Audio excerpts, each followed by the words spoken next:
I started the Appalachian Trail on March 14th, 2022, from Springer Mountain in North Georgia, which is where most northbound thru-hikers start, the southern terminus of a 2,190-mile footpath that runs from Georgia to Maine through the spine of the Appalachian Mountains.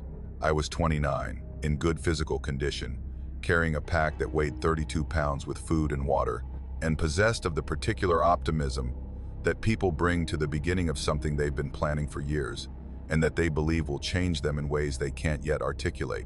The trail was going to take approximately 6 months.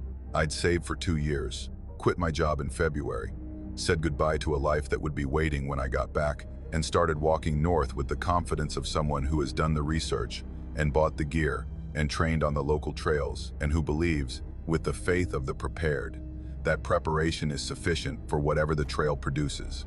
It isn't. The trail produces things that preparation doesn't cover, and that the guidebooks don't mention, and that the community of hikers who've completed the trail discuss only in the particular coded language of people who experience something they're not sure they should share. I learned this in Virginia, in the Jefferson National Forest, at a shelter whose name I'm not going to use, because naming it would direct people there, and because what I experienced at that shelter is something I don't want anyone else to walk into, with the casual expectation that a named shelter on a mapped trail in a national forest is a safe place to sleep. I reached the shelter around 4 in the afternoon on a Thursday in late April. I'd been on the trail for 6 weeks. My body adjusted to the rhythm of daily hiking, the early morning starts and the midday rest and the late afternoon push to the next shelter or campsite, the particular cadence of thru-hiking that becomes automatic after the first month, when the body stops protesting and starts cooperating. The shelter was a standard AT structure, the design that the trail clubs have been building for decades. A 3-sided wooden structure with a raised sleeping platform, an overhanging roof, and an open front that faces a clearing where the fire ring sits. The shelter was positioned at the edge of the clearing with the forest behind it, the open front looking south across the clearing toward the trail, the back wall facing uphill toward a slope that climbed steeply through hardwood forest to a ridge maybe 200 yards above. I dropped my pack on the platform and did what every thru-hiker does when they arrive at a shelter: checked the structure for obvious problems, located the water source, and opened the register. The register was a standard composition notebook in a gallon Ziploc bag, hung from a nail on the shelter's interior wall, the pages filled with the handwritten entries that hikers leave as part of the AT's culture of documentation. Every shelter has one. Every thru-hiker writes in them. The entries are usually mundane, weather reports and mileage logs, and the trail names and dates that constitute the social record of who was where and when. I opened the register and flipped to the most recent entries, the way I always did, checking for information about trail conditions ahead, water source status, anything useful that previous hikers had noted. The first few entries I read were normal. A day hiker, noting nice views from the ridge. A section hiker documenting 22 miles in 2 days. A thru hiker complaining about the climb. Then the entries changed. The first one was dated 11 days before my arrival. The handwriting was hurried, the letters pressed hard into the paper, the writing of someone who was producing the entry quickly. It said 3 words and a sentence: "Don't sleep here. Something paces behind the shelter at night." I read it with the mild interest of someone encountering a warning that could mean anything. Hikers leave warnings about mice, about bears, about structural problems, about water sources that have gone dry. The AT registers are full of advice and warnings, and the occasional dramatic entry from a hiker who had a bad night and wants to make sure everyone knows about it. The next entry was dated the following day. Different handwriting, different pen, different style. "Don't sleep here. There is something in the woods on the slope above the shelter. It walks back and forth all night. The smell is terrible." The next entry, different writer, dated 2 days later. I didn't believe the previous entries, but they were right.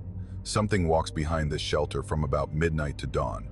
Bipedal, heavy, pacing. Do not stay here. I kept reading, entry after entry, spanning 11 days, 12 writers, each one in distinct handwriting that confirmed different authors, each one delivering the same message with increasing specificity and increasing urgency. Don't sleep here. Something walks behind the shelter. The pacing follows the same route. The smell arrives after midnight. you will feel watched from the uphill slope. The consistency was what held my attention. Not one hiker having a bad experience and writing a dramatic entry. 12 hikers, over 11 days, arriving independently, spending one night, and leaving entries that describe the same phenomena with the same details. The pacing, the bipedal rhythm, the smell, described variously as animal but wrong and like something dead but not dead and organic in a way I can't describe. And the feeling of being watched from the uphill direction, the slope behind the shelter where the forest climbed to the ridge. 5 of the 12 entries specifying this direction independently. I considered my options. The next shelter was 8 miles north, which at 4 in the afternoon meant a hike that would put me at the next shelter well after dark, headlamp hiking on unfamiliar trail, the kind of miles that thru hikers avoid when they have a shelter available. I could camp in the clearing in front of the shelter, but the register entries didn't specify the shelter itself as the problem. They specified the area, the forest behind the shelter, the slope, the proximity. Moving 50 feet from the shelter to a tent site in the same clearing wouldn't change my distance from whatever the entries were describing. I stayed. The decision was practical and it was stupid, and I knew it was both of those things as I made it. The rationality of choosing the available shelter, overriding the accumulated warning of 12 strangers who had slept in this same shelter and who had all independently concluded that sleeping here was a mistake. I cooked dinner as the light faded. I organized my gear on the platform. I did the evening routine that 6 weeks of through hiking had made automatic, the water treatment and the food bag hanging, and the preparation for sleep that constitutes the end of every hiking day. The forest behind the shelter was dark by 7. The April canopy still thin enough to show the sky through the branches but thick enough to block the last light at ground level. The slope above the shelter going black while the clearing still held the gray remnants of dusk. I was in my sleeping bag by 8:30. The shelter was quiet. The forest produced its normal sounds, the spring chorus of frogs from the creek below, the occasional owl, the rustle of small mammals in the leaf litter. Normal, expected. The acoustic bass line of a Virginia forest in April. The sound started around 2. I was not asleep. I'd been lying on the platform in the particular state of sustained alertness that the register entries had produced, the body refusing to release into sleep because the brain had been primed by 12 warnings to expect something, and the expectation was enough to keep the nervous system at a level of vigilance that sleep couldn't override.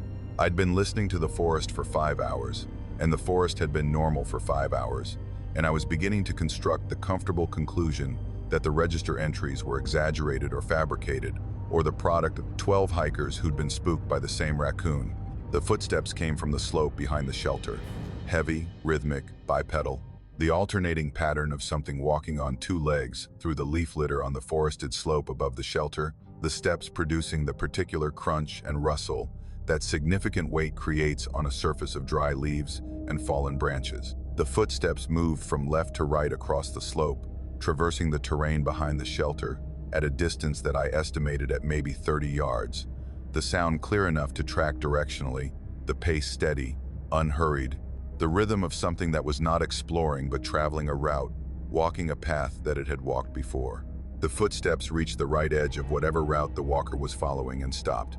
A pause, maybe 5 seconds. Then the footsteps returned, right to left.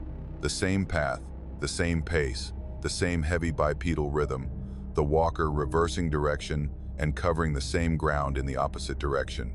At the left edge, another pause. Then left to right again, pacing.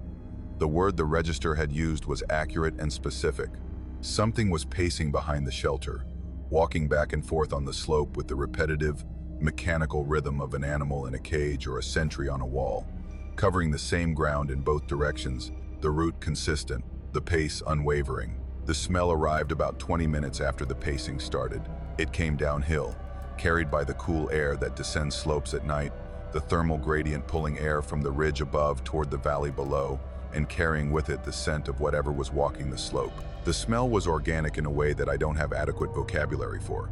Not the smell of a dead animal, not the smell of a living animal, not any single biological scent that I could identify.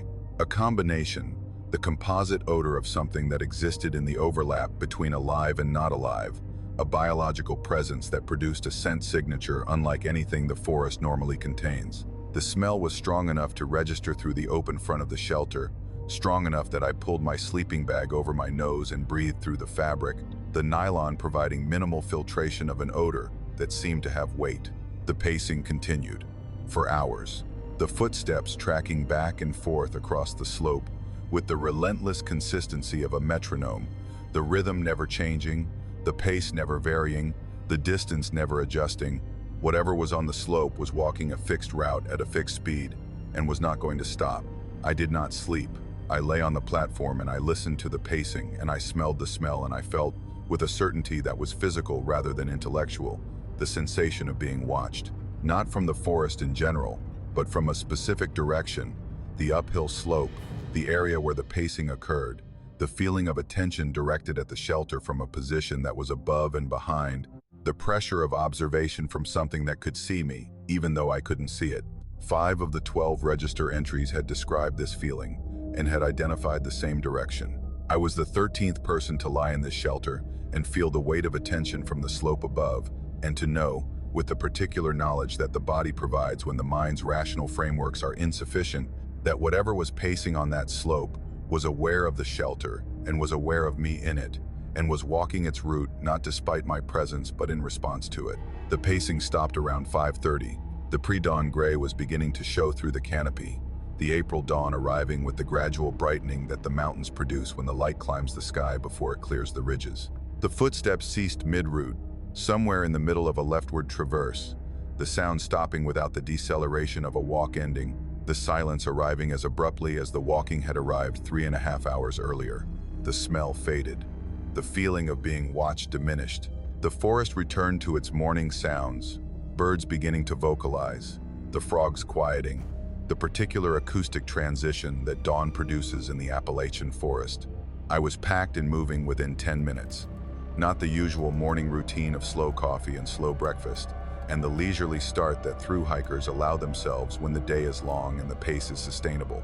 I packed my gear with the efficiency of evacuation, the body performing the familiar tasks at a speed that fear had accelerated, the pack on my back and my feet on the trail before the sun had cleared the ridge. I wrote in the register before I left. I was the 13th entry. I wrote what the 12 before me had written, the same warning, the same details, the same message that I now understood was not exaggeration and not fabrication, but the honest documentation of 12 separate experiences of the same phenomenon. Don't sleep here. Something paces the slope behind the shelter from approximately 2 a.m. to dawn. Bipedal, heavy. The smell is real. The feeling of being watched is real. Don't sleep here. I quit the trail in Virginia. Not at the shelter, not on that day, but within the week. The experience on the sleeping platform converting the particular optimism that had sustained me for 6 weeks into something else. A particular awareness that the trail passes through terrain that holds things the guidebooks don't list, and that the shelters are not always the safe havens that the trail community presents them as. I quit and I went home, and I told people I'd quit because of a knee injury, which was easier than telling them I'd quit because of a shelter register and a sound on a slope and a smell that arrived at 2 in the morning and a feeling of being watched that 12 strangers had described before me. The shelter is still there. The trail still passes it. Hikers still stay in it because hikers arrive tired, and the next shelter is 8 miles away, and the register's warnings are easy to dismiss in daylight when the slope behind the shelter shows nothing but forest, and the clearing is quiet, and the platform looks like every other platform on every other shelter on the trail. But the register fills, entry by entry, hiker by hiker, the documentation accumulating in the notebook that hangs on the nail inside the shelter, the same warning repeated by the same strangers who arrived independently and who spent one night and who left in the morning with the same story. Don't sleep here. And the slope holds what it holds, and the pacing continues, and the smell arrives at 2 and departs at dawn. And whatever walks the route behind that shelter does it every night for every hiker who ignores the register and stays. And in the morning they write their entry, and they add their voice to the chorus, and they leave. And the next hiker arrives, reads the register, and decides to stay anyway, the way I did. I've been section hiking the Appalachian Trail for 9 years, accumulating the miles in week-long segments when my schedule allows, building toward a completed through hike done in pieces, the way people do it when they can't take 5 months away from work, and when the mountains are close enough that a week at a time feels like enough.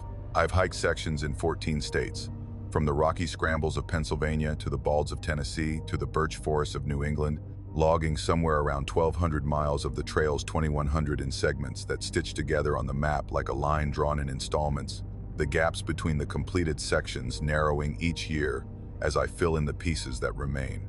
The Smokies section was one I'd been saving, not deliberately, not as a culminating experience, but because the logistics of hiking through the Great Smoky Mountains National Park require more planning than most AT sections, the permits and the mandatory shelter stays, and the bear regulations, and the particular administrative infrastructure that the Park Service imposes on a section of trail that crosses the most visited national park in the country, through terrain that is among its most remote. The AT through the Smokies runs along the ridgeline that forms the Tennessee-North Carolina border, a 70-mile traverse at elevations that are mostly above 5,000 feet, the trail following the spine of the mountains through forest that is dense and old, and that in October produces the particular atmospheric conditions that the Smokies are named for, the moisture rising from the valleys and condensing at elevation to create the smoke, the clouds and the fog that wrap the ridgeline in white, and that transform the trail from a path through a forest into a path through nothing. I entered from the south in mid-October of 2021, starting at Fontana Dam and hiking northbound toward Newfound Gap, a 5-day trip that would cover approximately 40 miles of ridgeline, and that I'd planned with the meticulous attention that solo hiking in the backcountry demands, every shelter reservation confirmed, every water source identified, every mile calculated against the daylight hours that October provides, which in the Smokies at 5,000 feet are shorter than the calendar suggests, because the mountains block the sun at both ends of the day, and the effective hiking hours are compressed into a window that closes early.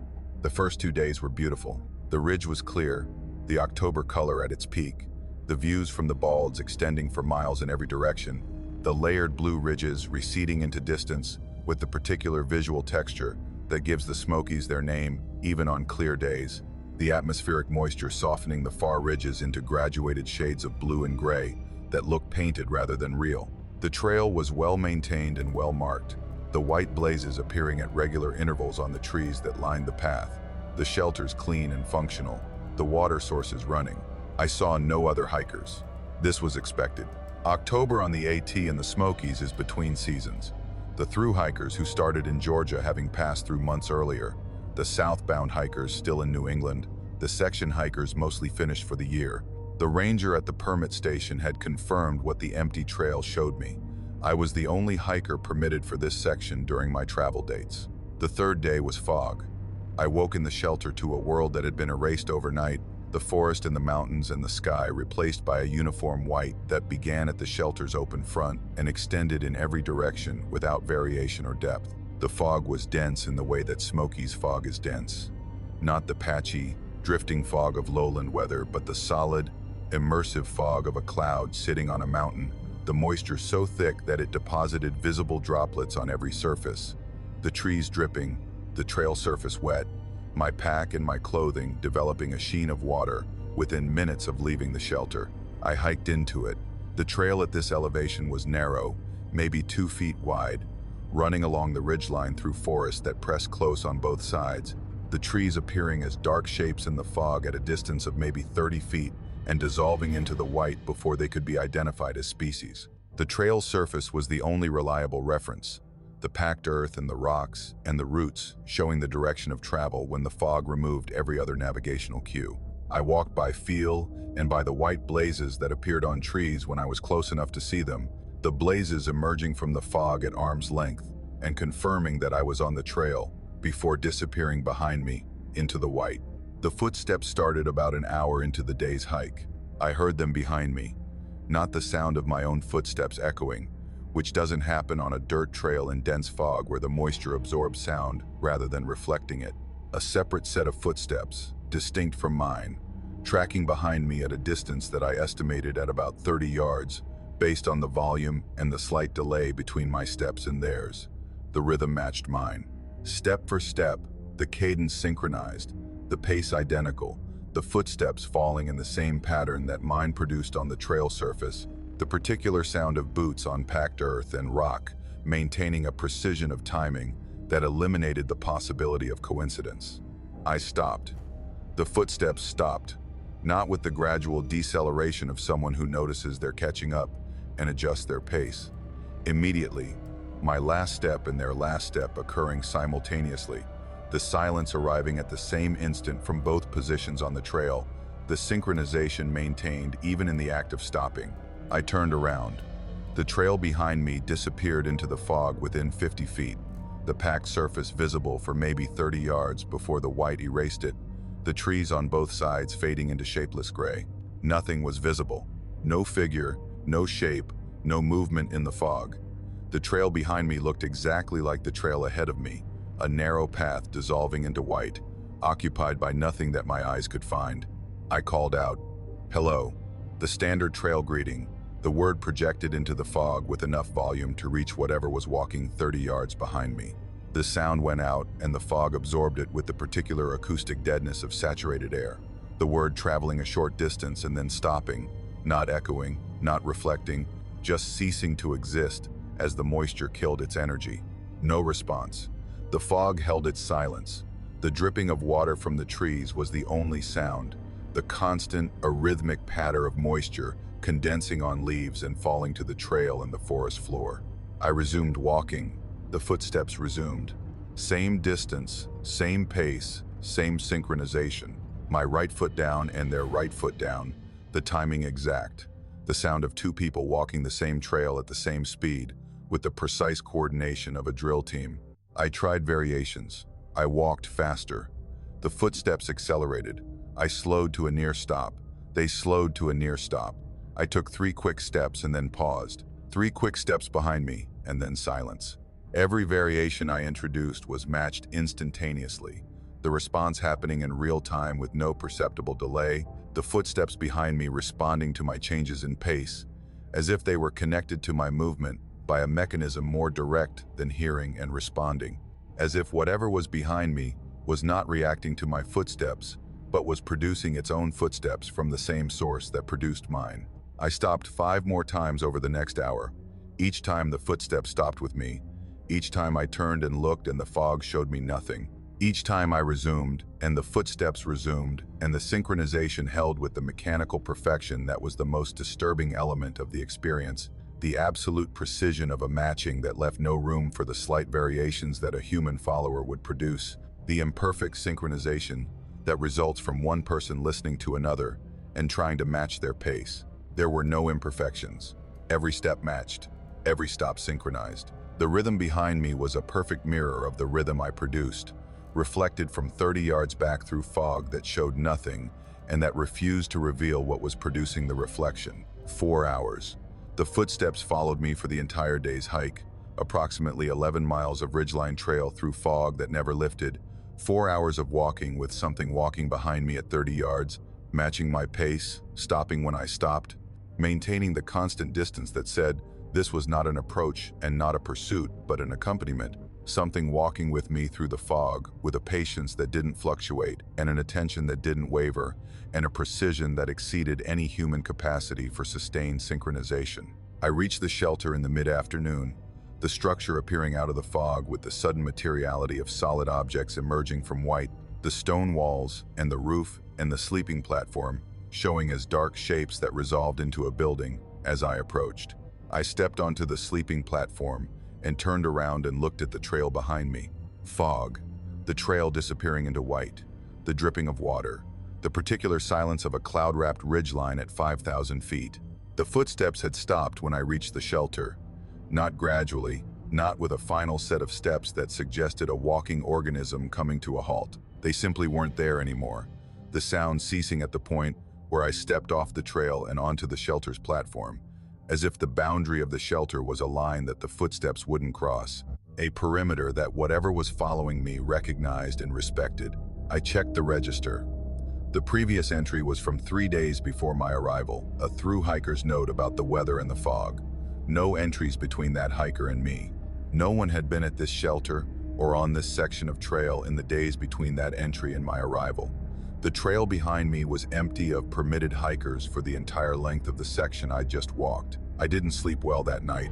I lay in the shelter and listened to the fog drip, and I thought about the footsteps and the precision of their synchronization and the distance they'd maintained, and the 4 hours of matched walking through a fog that never showed me what was behind me. The fourth day was clear. The fog lifted overnight, and the morning showed the ridge in full October color, the views extending for miles, the trail visible ahead and behind for hundreds of yards, the forest open enough to see between the trees for considerable distances on both sides. I hiked at my normal pace, and I listened, and the trail behind me produced only the sounds that a trail produces when no one is walking on it. The natural sounds of the ridge in October, the wind and the birds and the rustle of leaves falling. No footsteps. The clear day showed me what the fog had hidden, which was nothing. An empty trail behind me, the packed earth showing only my boot prints from the morning's walking. The forest on both sides holding only trees in the October light. I've hiked many more sections since. I've hiked in fog and in clear weather and in every condition the AT produces.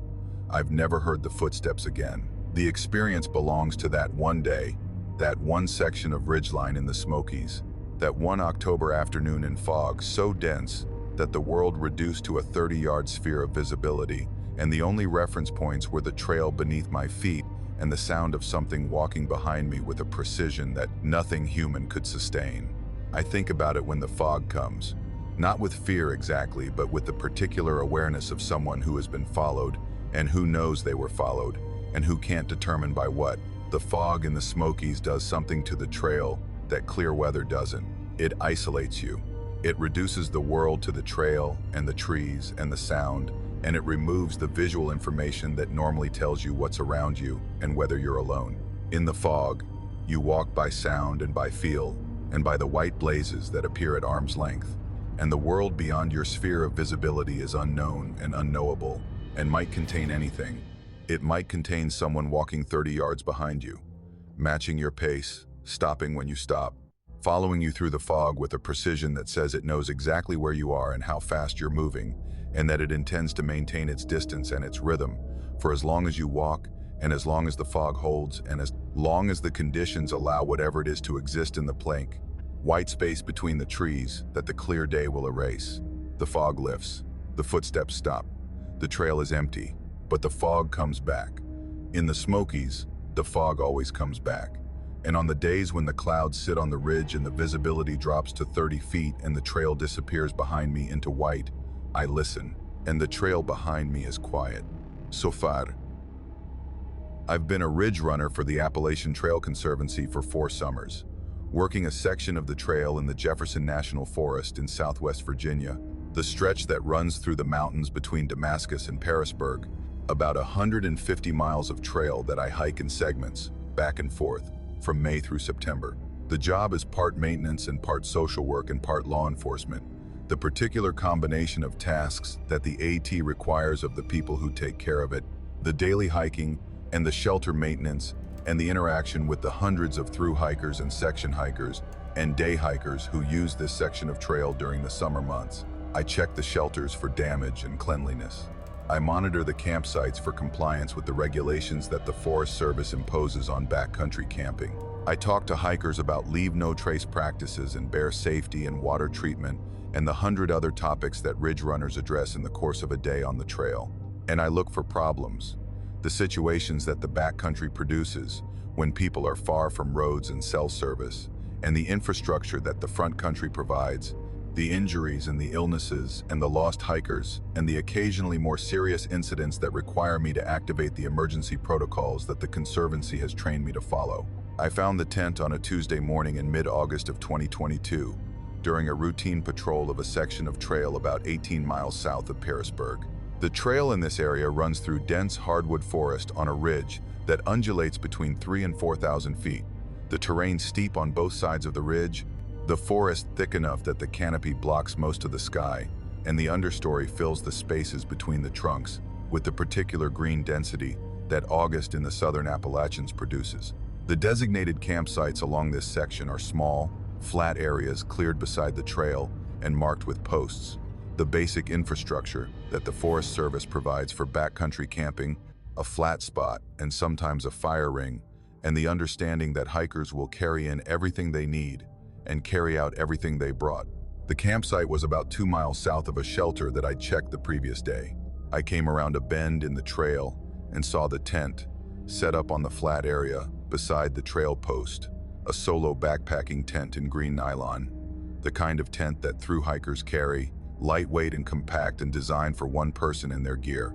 The tent was properly pitched, the rain fly on, and the guy lines staked, the setup showing the practiced hand of someone who had pitched this tent many times and who had done it correctly, the fly taut, the ventilation vents positioned properly, the vestibule extended and staked to create the covered space that hikers use for storing boots and gear they want to keep dry, but don't want inside the sleeping compartment. The boots were in the vestibule, a pair of trail runners, the lightweight hiking shoes that most thru hikers use now, instead of the heavy leather boots that an older generation of hikers preferred. The shoes were placed neatly side by side, toes pointing out, positioned the way you place your shoes when you take them off for the night, and set them where you'll step into them in the morning. The particular alignment of footwear that says I'm done walking for the day and I'll resume in the morning.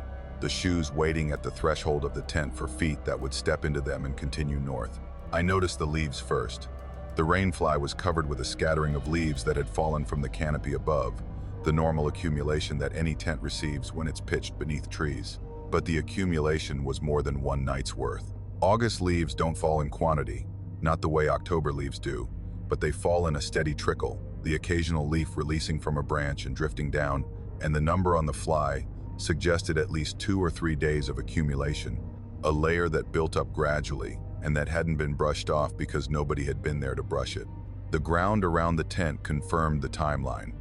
Where the rainfly met the ground, the grass beneath was yellowed, the particular blanching that happens when vegetation is deprived of light for several days, the grass under the fly dying back from the shade in a pattern that suggested the tent had been in this position for a minimum of 3 days.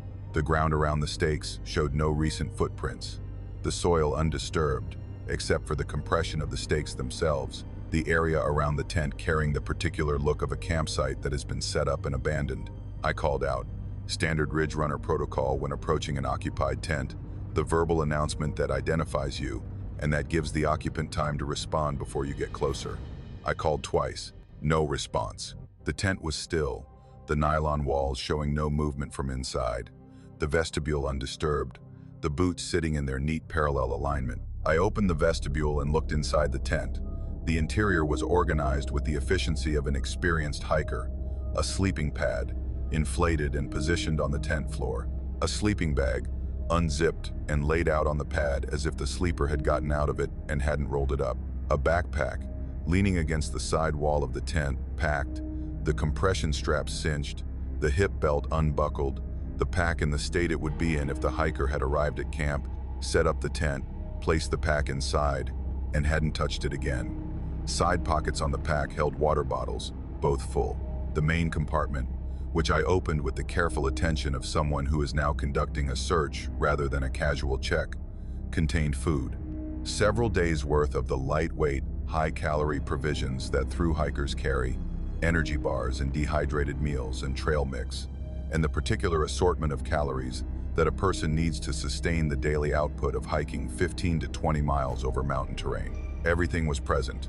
The tent, the sleeping system, the pack, the food, the water, the clothing that I found in a stuff sack inside the pack, a complete set of camp clothes, the shorts and the shirt and the base layers that a hiker changes into at the end of the day when the hiking clothes are wet with sweat and the evening is cool enough to warrant dry layers. The hiking clothes were not in the tent. Whoever had been here had been wearing their hiking clothes when they left, which was normal. You put on your hiking clothes in the morning and you hike. Except the boots were in the vestibule. The hiking clothes were on the hiker, and the boots were at the tent, which meant the hiker had dressed and then left the campsite without putting on their shoes, barefoot, into a section of the Appalachian Trail where the terrain is rocky and root-covered and steep, where the trail surface is composed of the particular combination of embedded stone and exposed root and packed earth that the mountains of Southwest Virginia produce, and that is punishing, even in proper footwear. Whoever had been in this tent had stepped out of their sleeping bag, put on their hiking clothes, stepped past their boots without putting them on, and walked away from a fully equipped campsite into the forest barefoot. I checked the shelter register. The nearest shelter, 2 miles north, had a register that I'd read the previous day during my patrol. I hiked back to it and checked the entries. A thru-hiker's entry from 3 days prior, dated Saturday, mentioned camping at the site where I'd found the tent. The entry was standard, noting the mileage and the weather, and a comment about the water source near the campsite being good. The trail name in the entry was Cricket. The handwriting was neat, the entry unremarkable, the documentation of a day on the trail by a hiker who was doing what thru-hikers do, walking north, logging miles, recording their progress in the shelter registers that serve as the AT's collective diary. No entries after crickets. No record of cricket at any register or shelter further north. No record of cricket at the shelters to the south that I checked on subsequent days. Hiking back along the trail, reading every register, looking for any mention of a hiker with that trail name who had continued in either direction. Cricket had camped at that site on Saturday night and had not appeared in any register in either direction since. I activated the missing hiker protocol, called the Conservancy, called the Forest Service, reported the tent and the gear and the boots and the absence of the hiker. A search was organized. Rangers from the Jefferson National Forest joined ridge runners and volunteers in a systematic search of the area around the campsite, expanding outward in grids, checking the trail in both directions, checking the off-trail terrain on both sides of the ridge, the steep, forested slopes that dropped away from the ridgeline into drainages and hollows that were dense and dark and that received no foot traffic. 3 days of searching. 27 searchers covering terrain that expanded with each day, the search area growing as the time since cricket's last known position increased, and the possible distance traveled on foot increased with it. Dogs were brought in on the second day, tracking dogs that worked from the scent at the tent, the sleeping bag and the clothing, providing a strong scent profile that the dogs used to search the surrounding area. The dogs found nothing. Not nothing as in they searched and didn't locate the person. Nothing as in they couldn't establish a track. The scent at the tent was strong and identifiable, but it didn't leave the tent. The dogs worked the campsite and circled and worked it again, and could not find a scent trail leading away from the tent in any direction. The hiker's scent was in the tent and on the gear and on the boots in the vestibule, and it stopped there. No trail of scent leading north on the trail. No trail leading south. No trail leading off the trail into the forest on either side. The scent existed at the campsite and nowhere else, as if the hiker had been present in the tent and had then ceased to be present without moving through any space between the tent and wherever they went. The search was suspended after a week. Cricket was entered into the missing persons database. The gear was collected and stored as evidence. The tent was taken down and the campsite returned to its empty state, the flat area beside the trail showing only the slight depression where the tent had been and the yellowed grass where the fly had blocked the sun, and the 2 small holes where the boot prints in the vestibule had compressed the soil. I've walked past that campsite hundreds of times since. It's a normal campsite now, used by hikers who pitch their tents and sleep and pack up and continue in the morning. The routine of the trail functioning normally on a piece of ground where someone stopped functioning, and where the search that followed couldn't determine why. Cricket was never found. The missing persons case remains open. The gear is in storage at a Forest Service facility. The boots, the trail runners placed neatly in the vestibule by a hiker who intended to step back into them, were photographed and cataloged and stored with the rest of the gear. The shoes that waited at the threshold of a tent for feet that never came back to fill them. I think about the boots. I think about the neatness of their placement, side by side, toes out, the alignment of shoes set down by a person who expected to put them on in the morning and who had no reason to believe the morning would bring anything other than another day of hiking north. The boots said everything about Cricket's intention. They said, "I'm coming back." They said, "This is temporary." They said, "I'll step into these shoes and walk to the next shelter and write in the register and eat my food and drink my water and do what I've been doing every day for months." And then Cricket didn't. Stepped past the boots, walked barefoot into the forest or onto the trail, or into whatever Cricket walked into when they left the tent for the last time. No scent trail, no footprints that the searchers could find, no record at any register in either direction. Gone. From a campsite on a ridge in southwest Virginia, barefoot, in the middle of the night or the early morning, leaving everything behind that a hiker needs to survive, and taking nothing except whatever they were wearing, and the particular intention that made them step past their boots and walk into a section of Appalachian forest that doesn't give back what it takes. The trail continues. Hikers walk past that campsite every day. They pitch their tents and set their boots in the vestibule and sleep and wake and put their boots on and walk north, and the trail does what the trail does. And somewhere in the Jefferson National Forest, on a ridge or in a hollow or in a drainage, that the searchers covered and that the dogs couldn't track, Cricket is, or was, or isn't anymore. The distinction between those options is the thing that I carry, and that the missing persons database carries, and that the boots and storage carry. The unanswered question of a hiker who stopped hiking and whose boots are still waiting for the feet that placed them so neatly in the vestibule of a tent on an August night, when everything was in order and the morning should have been ordinary. The boots wait, in a storage facility, in a box, side by side, and the campsite waits, on the ridge, in the forest, beside the trail, and somewhere, whatever answered when Cricket stepped barefoot into the dark is waiting too, patient as boots set beside a tent, as patient as mountains. We were 4 months into a northbound through hike of the Appalachian Trail, the particular stage of the journey where the novelty has worn off and the reality has settled in, and the hikers who are still on the trail are the ones who have made peace with the discomfort and the monotony and the particular demands that walking 15 to 20 miles a day through mountain terrain imposes on a body and a mind for months at a time. There were 4 of us who'd been hiking together since Virginia, not by plan but by the natural selection that the trail performs on its hikers, the pace and the personality and the daily rhythm aligning between people who started as strangers and who became, through the shared labor of walking, the closest thing to a family that the trail produces.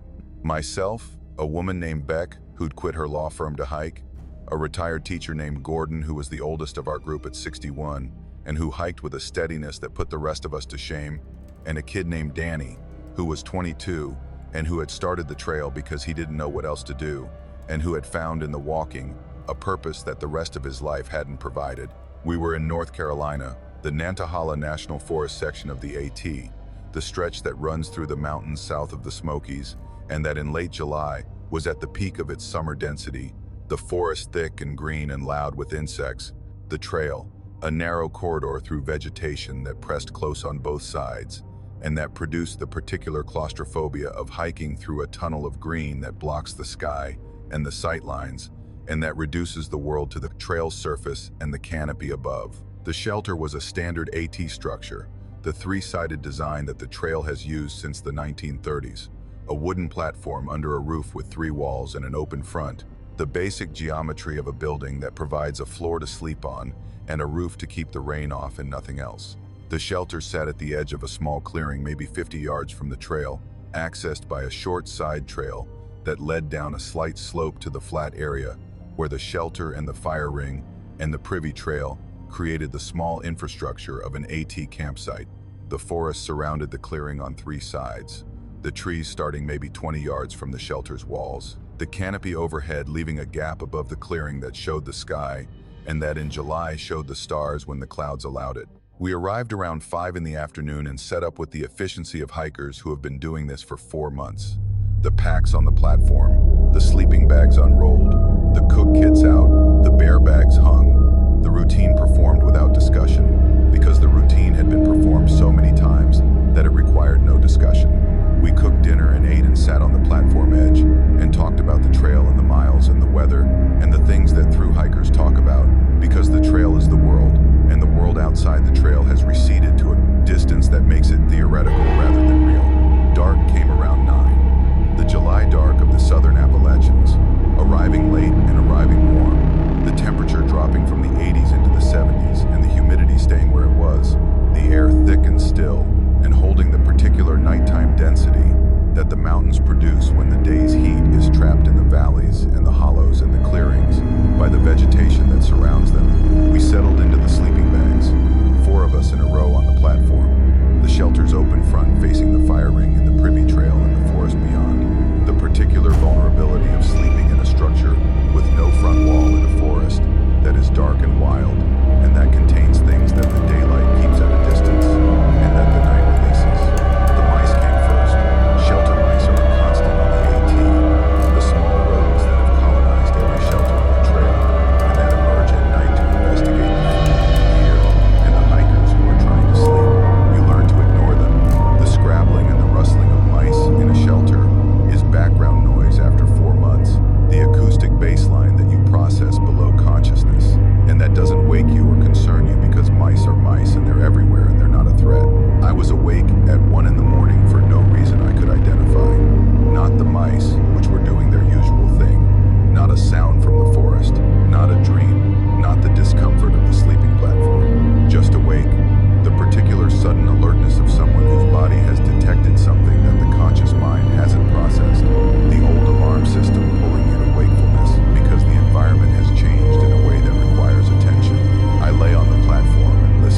side, maybe 20 yards from the back wall.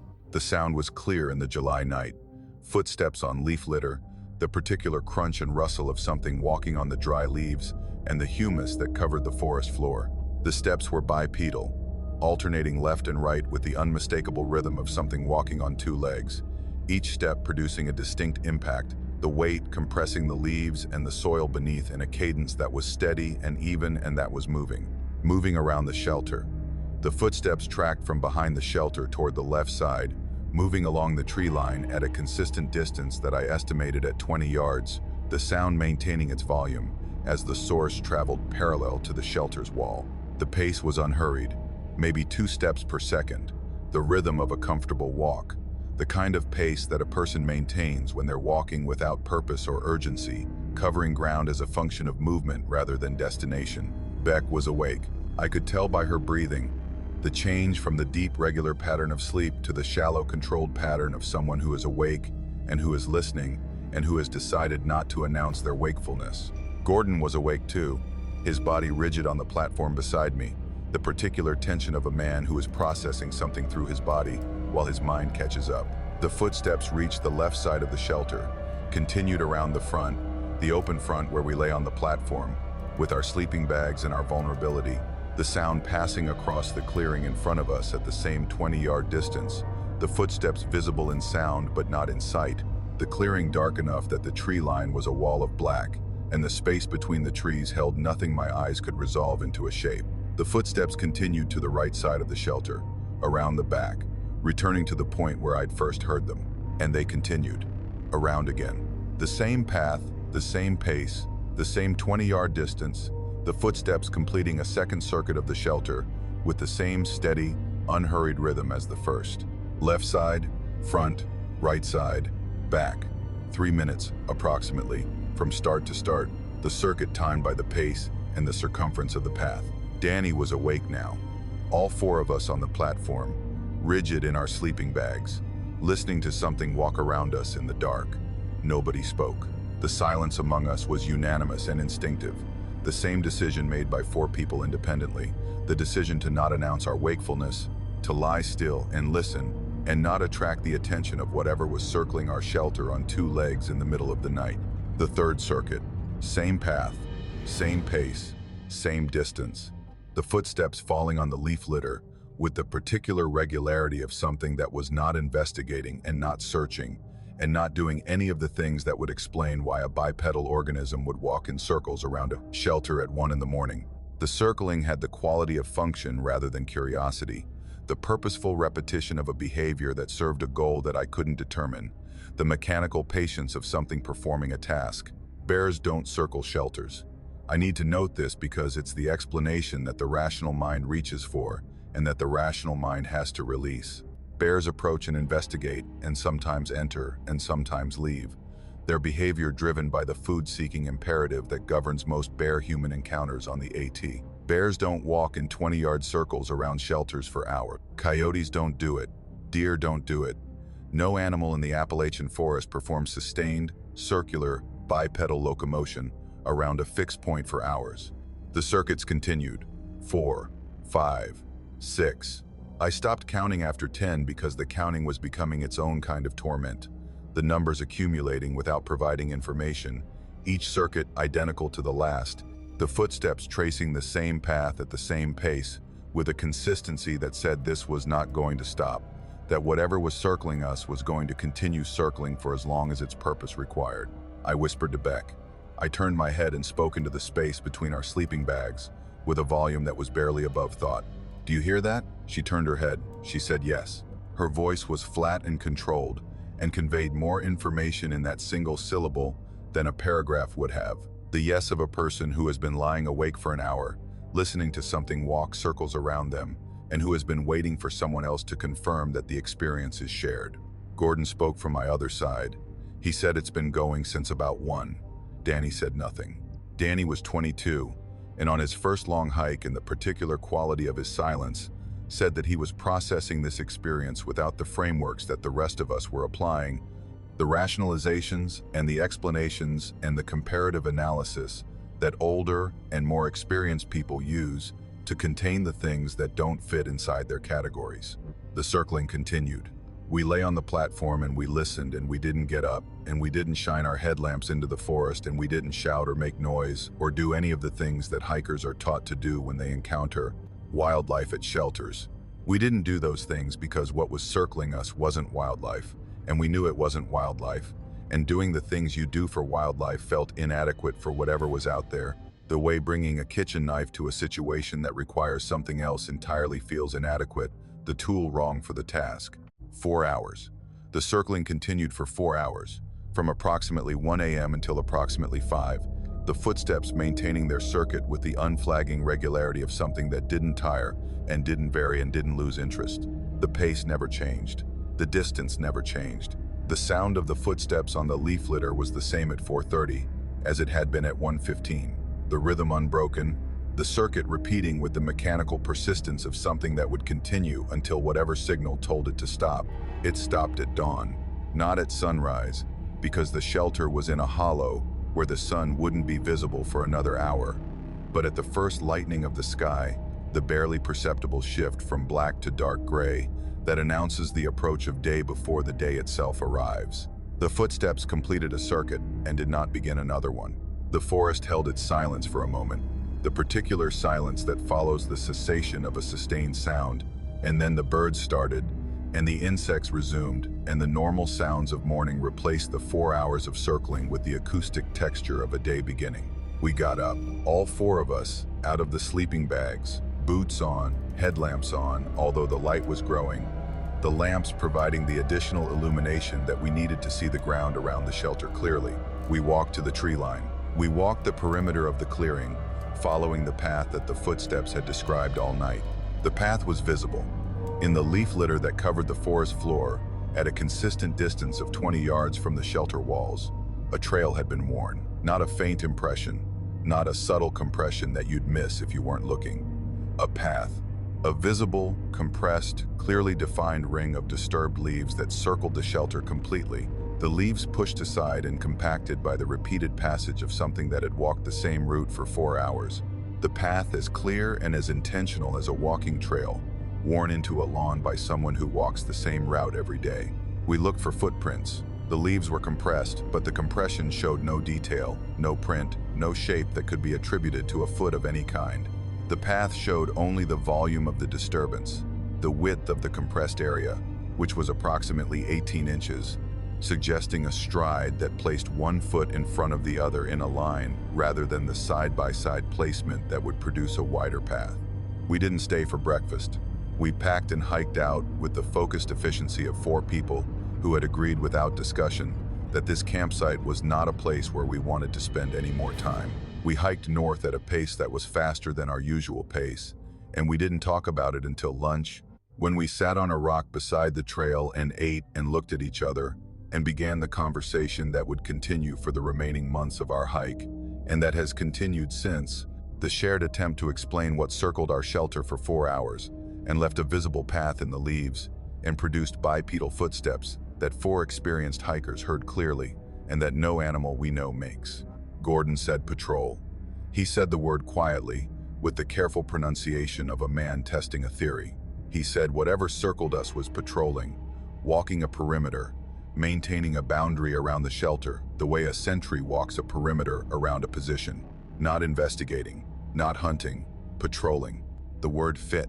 The regularity of the circuit, the consistency of the distance, the mechanical repetition that continued for 4 hours without variation.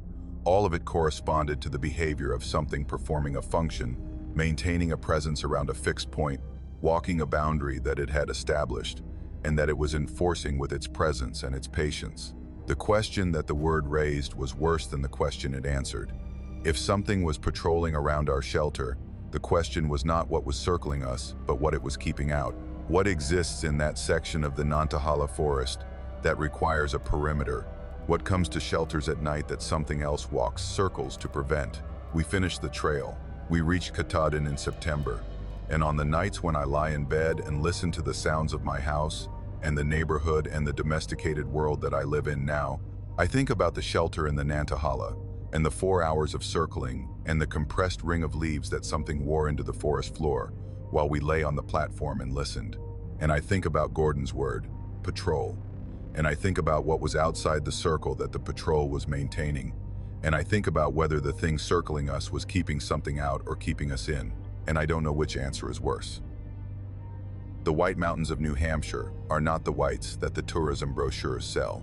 The brochures show the summit views and the autumn color and the rustic charm of the hut system, the AMC lodges perched on the ridgelines where hikers pay for a bunk and a hot meal, and the particular experience of sleeping above treeline in weather that can kill you. That's the public whites, the version that generates revenue and that populates Instagram with photographs of people standing on exposed granite with the clouds below them. The backcountry whites, the terrain between the summits, the ravines and the drainages, and the dense spruce forest that covers the slopes below treeline, that's a different landscape.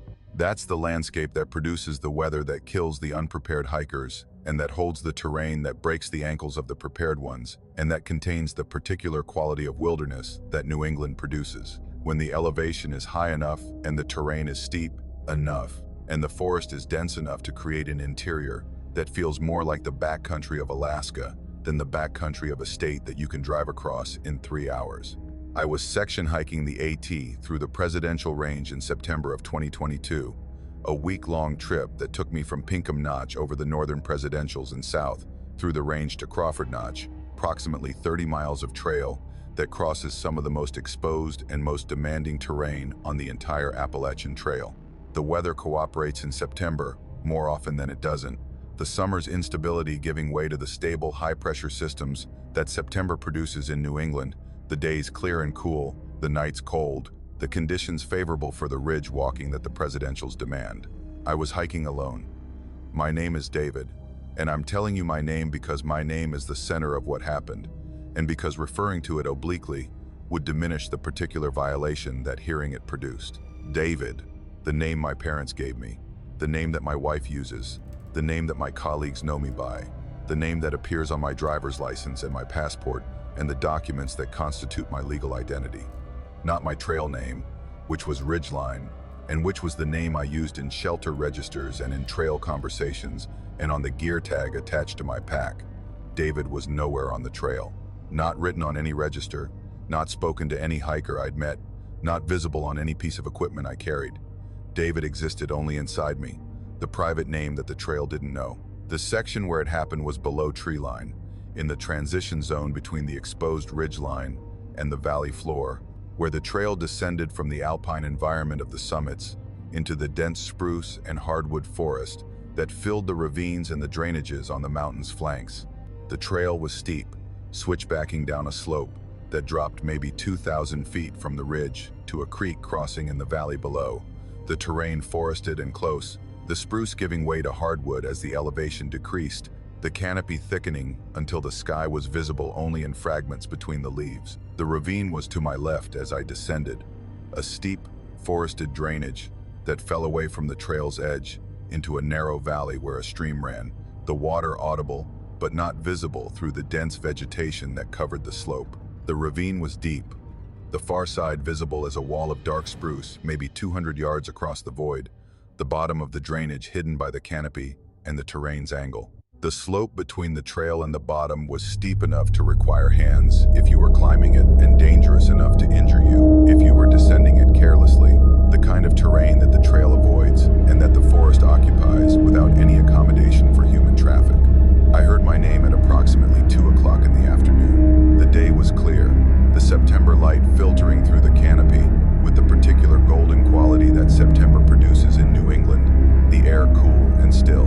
I was moving at a moderate pace down the switchbacks, my trekking poles clicking on the rocks, my breathing elevated from the descent, the normal sounds of a hiker working through steep terrain. David, from the ravine, from below the trail, from a position that I estimated at approximately 100 yards down the slope, in the forest, in the drainage that I couldn't see the bottom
hiding before the mind, that responding to a voice that knew your name when it shouldn't was not something the body was going to permit. I stood on the trail and I listened, and my mouth stayed closed and my voice stayed in my chest, and the instinct that held it there was older than language and more certain than any thought I could have assembled. The voice called 3 more times. David, David, David, spaced approximately 30 seconds apart, each call identical in tone and volume and clarity, the name spoken with the patient repetition of someone who is calling and who expects an answer and who will keep calling until the answer comes. The voice maintained its female quality, the warmth and the familiarity undimmed by the lack of response, as if my silence was not discouraging whatever was calling, but was simply a delay in a conversation that it was confident would eventually begin. After the 5th call, the voice stopped. The ravine was quiet, the stream audible, the September afternoon continuing without the voice, the forest holding its normal sounds, the particular absence of the calling creating a silence that was heavier than the silence that had preceded it, the acoustic space where the voice had been now empty and conspicuous. I hiked on, faster than I'd been moving, the pace driven by something that wasn't quite fear and wasn't quite urgency, but that was closer to both than I was comfortable acknowledging. The switchbacks continued, the trail descending toward the creek, crossing in the valley bottom, the ravine to my left deepening as the trail dropped, the slope between me and whatever had been calling my name steepening with each turn. I reached the shelter in the late afternoon, a standard AT shelter on a flat area beside the creek, the structure showing 3 hikers already in residence, 2 men and a woman who were unpacking their gear and settling in for the night. I dropped my pack and I sat on the shelter's edge and I breathed and I thought about what I was going to say and how I was going to say it. I described the voice, carefully, without mentioning the name. I said I'd heard a voice calling from the ravine on the descent, a voice that seemed to be addressing me specifically, a voice that called multiple times and then stopped. I described the location, the section of trail, the approximate position of the voice in the drainage below. I asked if anyone had heard anything similar. The woman went still. Her name was Kate, a section hiker from Vermont, and the stillness that settled over her was the particular immobility of a person who has just heard something that confirms an experience they've been carrying alone. She set down the stuff sack she'd been holding and she looked at me and she said she'd heard it. She'd hiked the same section the previous day, same trail, same descent, same ravine. She said a voice had called from the drainage below the trail, from the same approximate position that I described, calling at the same intervals with the same patient repetition. She said the voice had called her name, her given name, Kate, not her trail name, which was Maple, and which was the name she used in every register and every trail interaction. Kate, spoken from the ravine by a voice that knew the name she hadn't told anyone on the trail. The voice that called her was male. She described it as calm, conversational, warm, the tone of someone who knew her and who was happy to see her, a man's voice speaking her name from a drainage that was steep and forested and that contained no visible source for the sound. We compared details. The same ravine, the same approximate position on the slope, the same distance from the trail, the same conversational tone, the same patient repetition, the same cessation after multiple calls when no response was given. The only difference was the voice itself, female for me and male for her, the gender of the caller matching whatever would be most disarming, most familiar, most likely to produce a response from the hiker, hearing their name called from below the trail. The 2 men at the shelter listened to our exchange with the increasingly uncomfortable attention of people who are hearing something that they don't want to integrate into their understanding of the trail they're hiking. One of them had passed through the same section that morning. He said he hadn't heard a voice. He said he'd felt something, an unease on the descent through that section of switchbacks, that he'd attributed to the terrain and the steepness, and the particular isolation of the ravine's edge. He said he'd walked faster through that section without knowing why. I didn't sleep well that night. I lay in the shelter and listened to the creek and thought about the voice in the ravine and the name it had used, and the question that the experience reduced to, which was how. Not what or why, but how. How did something in a ravine in the White Mountains know my name, the name that existed nowhere on the trail, the name that I carried inside me as privately as I carried my heartbeat, the name that was mine and that nothing on this trail should have had access to? I don't have an answer. Kate doesn't have an answer. The ravine holds whatever it holds, and the trail descends through the switchbacks above it, and the hikers who pass through that section hear what they hear, or don't hear it, and the voice, if it calls, uses the name that should be unknowable, spoken with a warmth that is almost welcoming, almost friendly, almost safe. Almost. That word does the work. Almost safe. The way a lure is almost food. Almost welcoming. The way a trap is almost shelter. Almost friendly. The way something that wants you to come closer always sounds friendly, until you're close enough that friendly doesn't matter anymore. It called my name. From a ravine that was too steep to walk into casually and too dense to see into clearly and too deep to climb out of easily. It called my name with the voice of a woman, warm and calm and patient. And it waited for me to respond, to call back, to begin the conversation that would give it a direction and a distance, and the particular information that a voice provides when it answers from above, the information that says here I am, and how far I am, and exactly where on the trail I'm standing. I didn't answer. Kate didn't answer.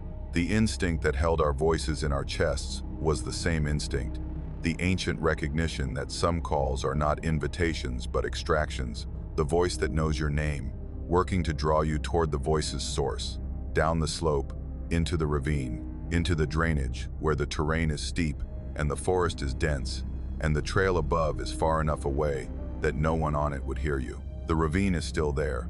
The trail still descends through the switchbacks above it, and something in the drainage still knows the names that hikers carry privately, the names that aren't written anywhere on the trail, the names that belong to the people who pass above, and that the voice uses with a familiarity that should be impossible.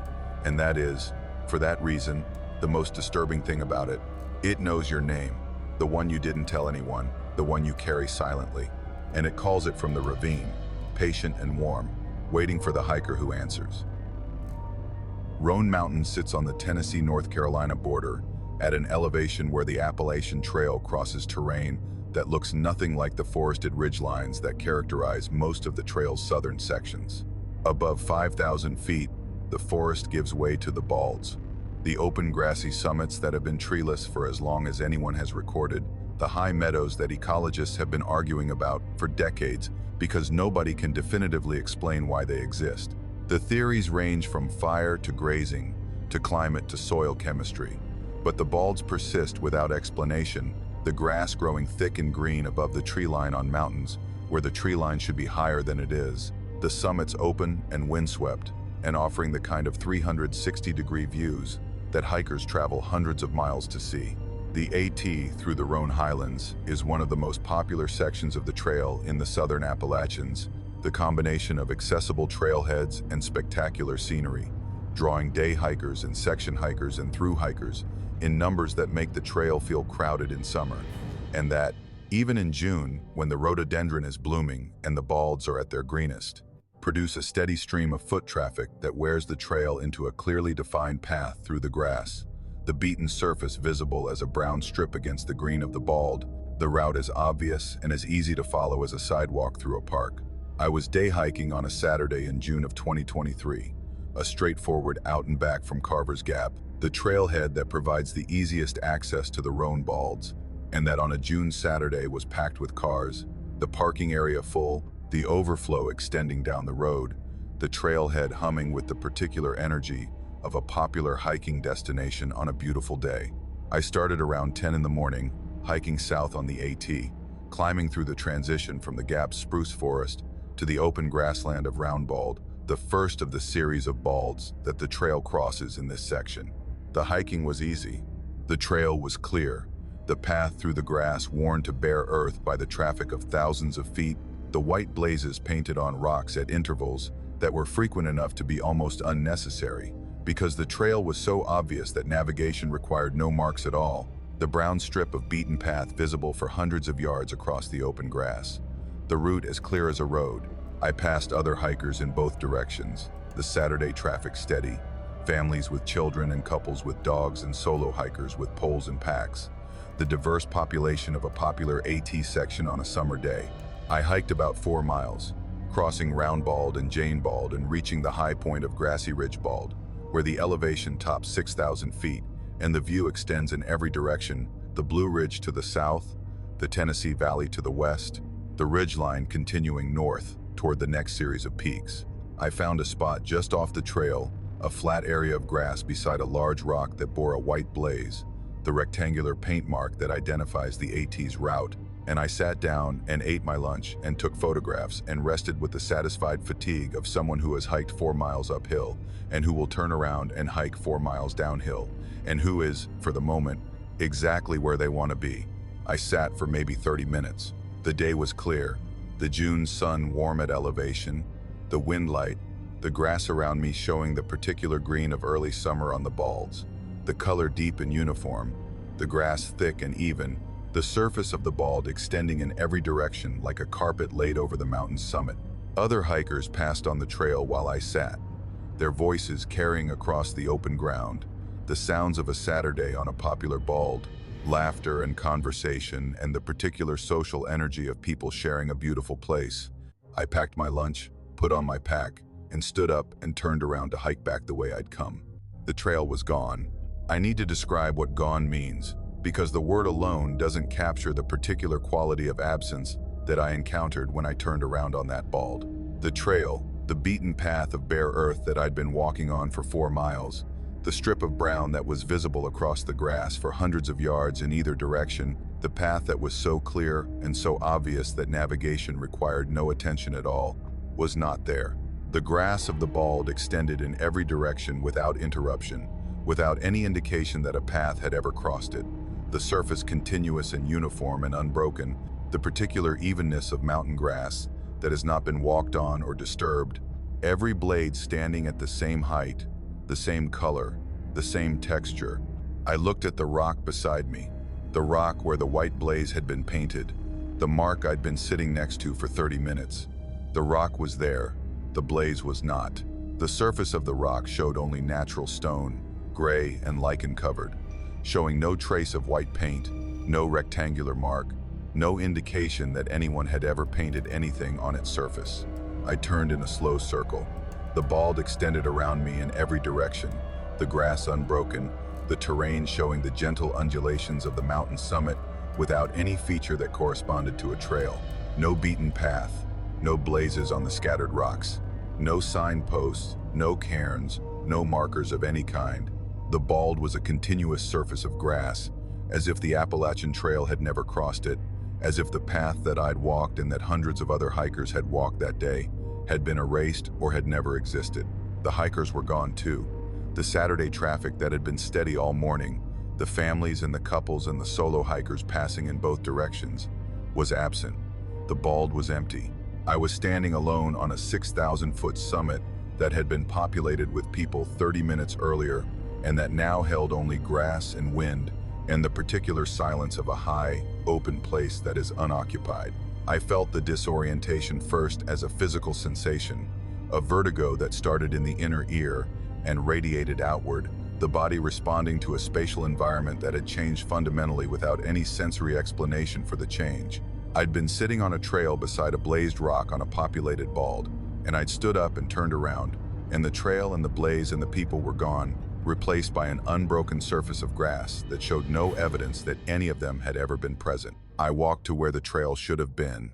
North of where I'd been sitting, the trail should have been visible as a beaten path descending the bald toward Jane Bald, the brown strip of packed earth clearly visible against the green grass, the route I'd walked 2 hours earlier.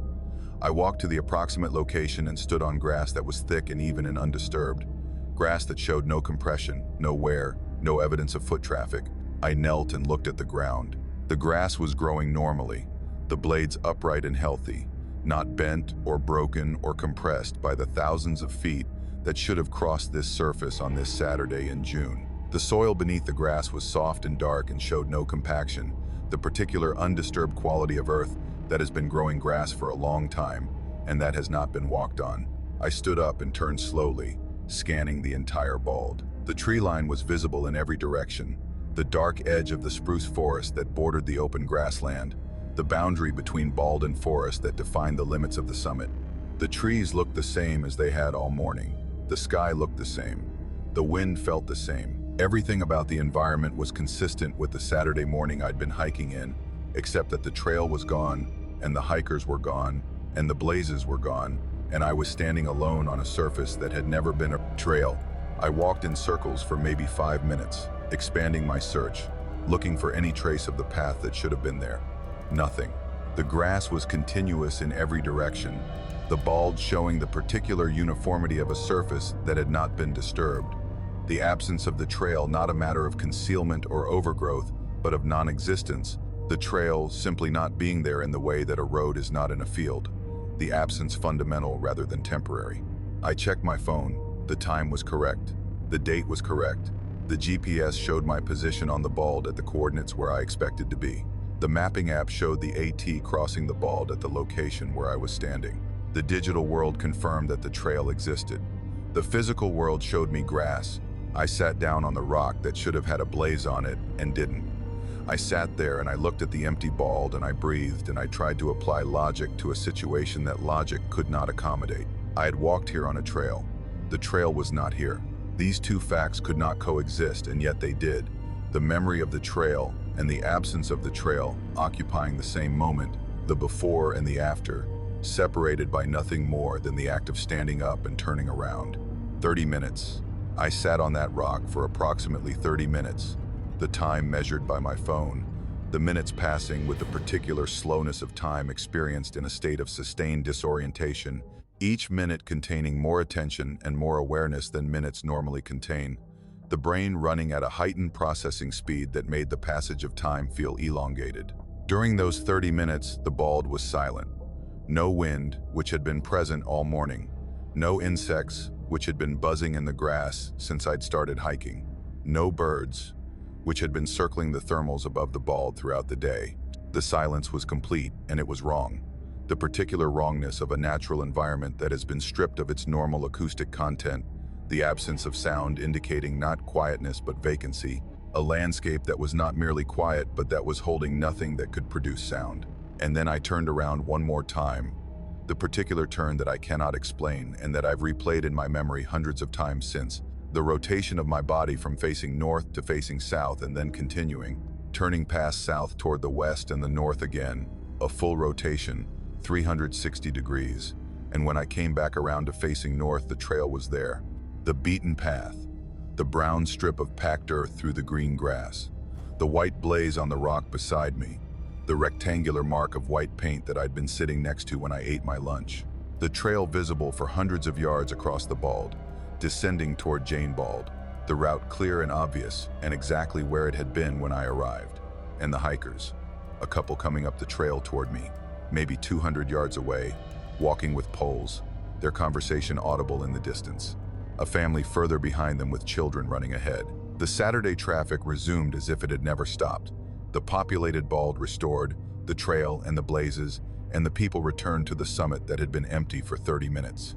I hiked out without stopping. 4 miles of descent, the trail solid beneath my feet, the blazes appearing on rocks at regular intervals. The path as clear and as certain as it had been on the way up, the route performing its function without any indication that it had ceased to exist for half an hour on the summit of Grassy Ridge Bald. I've been back, many times, in every season. The trail is always there. The blazes are always painted. The balds show the beaten path of thousands of feet with the particular permanence of a trail that has been walked for decades, and that shows no sign of going anywhere.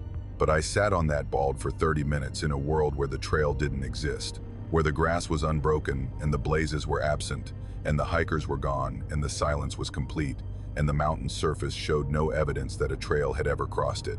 30 minutes in a version of the bald that existed before the trail, or that exists alongside the trail, or that exists in the moments when the trail decides, for reasons that trails don't have and mountains don't explain, to not be there. The trail came back. It was there when I turned around. But the 30 minutes when it wasn't are the 30 minutes that I carry. The half hour on a bald in the Roan Highlands, when the mountain showed me what it looked like before we put a path across it. And the mountain didn't need me to leave. It just needed me to see that the trail is temporary, that the grass is permanent, and that the mountain, when it chooses, can show you the difference. My hiking partner Ben and I have been doing an annual trip on the Appalachian Trail for 8 years, a week in the fall, always Virginia, because Virginia contains the most AT miles of any state, and because the terrain is varied enough that we can hike a different section every year and still have sections left to explore. We're not through hikers, we're section hikers who treat the AT the way some people treat a restaurant menu, sampling different portions at a pace that allows appreciation rather than endurance. The weekly trips accumulating over 8 years into a respectable total of Virginia miles that we track not with the goal of completion, but with the satisfaction of people who enjoy the process more than the destination. October of 2022, we were hiking a section of the trail in the George Washington National Forest, the stretch that crosses the ridges west of the Shenandoah Valley, terrain that is steep and forested, and that in October produces the particular color that Virginia hardwoods are famous for, the oaks turning bronze, and the maples turning red, and the hickories turning gold against the dark green of the hemlock that persists in the drainages. The trail in this section runs along ridge lines and through hollows, crossing creeks and climbing grades with the constant undulation that the Virginia AT is known for. The terrain never flat for long, the trail rising and falling with the rhythm that thru hikers call the Virginia blues, because the repeated climbs wear you down with a persistence that flatter terrain doesn't produce. The campsite was a designated site about 7 miles from the trailhead where we'd started, a flat area beside a creek that the trail crossed on a footbridge, the site showing the standard features of an AT campsite in the National Forest: a cleared flat area, a fire ring built from creek stones, a bear pole for hanging food, space for 2 or 3 tents on the packed earth that generations of hikers had compressed into a surface that was almost as hard as pavement. The creek ran beside the site with the constant murmur that mountain creeks maintain, the water clear and cold, the sound providing the acoustic backdrop that every creekside campsite offers, the particular white noise of moving water that is simultaneously calming and isolating, the sound covering other sounds, masking the nighttime noises that the forest produces and that you hear more clearly at campsites that are further from water. We set up around 5, 2 tents, positioned on the flat area with the fire ring between them, the arrangement that 8 years of camping together had made automatic, each of us knowing where to pitch and how to orient and where the other's tent would be, the spatial grammar of a shared campsite that didn't require discussion. Ben collected firewood while I hung the bear bag, and by 6 we had a fire going in the ring, the stones containing the flame, the wood crackling with the particular sound of dry hardwood burning well, the fire producing the heat and the light that make a campsite feel like a home and that make the surrounding darkness feel like a wall, the lit circle of the camp isolated in the forested darkness like a room without walls. We cooked dinner over the fire and over our camp stove and ate and drank coffee and sat in our chairs and talked and watched the fire burn down the way campfires burn down, the active flames giving way to the glowing collapse of logs that have been consumed to the point where they fall into themselves, the coals pulsing orange and red with the residual combustion that continues after the flames have died. By 9, the fire was a bed of coals, the heat still significant, the glow visible, but the active burning finished. The fire in the state that experienced campers leave it in when they go to bed, hot enough to warm the immediate area but not producing flame, the coals that would gray over during the night and that would be cold ash by morning. We turned in. The October night was cold enough to want the sleeping bag zipped fully and warm enough to sleep comfortably in a 3-season bag with a good pad. The creek provided its constant sound. The forest held its October quiet, the insects reduced by the cold, the nighttime activity minimal, the particular stillness of the Appalachian forest in October, when the summer's biological intensity has waned and the winter's silence hasn't yet arrived. I woke at approximately 2 in the morning, not from sound, not from any stimulus I could identify as an auditory trigger. I woke because there was light, orange, flickering, dancing on the nylon walls of my tent with the unmistakable quality of firelight, the moving shadows, and the warm glow that only an active fire produces, the light entering my tent through the fabric and illuminating the interior with the particular dance of flame. I lay still and looked at the tent wall. The light was real, not the faint glow of coals that hadn't fully died, which would have produced a dim, steady, non-flickering illumination.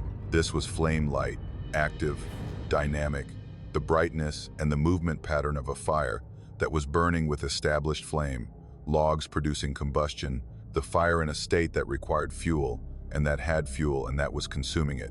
I unzipped the tent, slowly, the zipper loud in the night, the sound cutting through the creak noise and the fire crackle that I could now hear, the pop and snap of burning wood, the particular voice of a campfire that is burning well. I opened the tent fly and looked at the fire ring. The fire was burning, not the coals we'd left, a fire.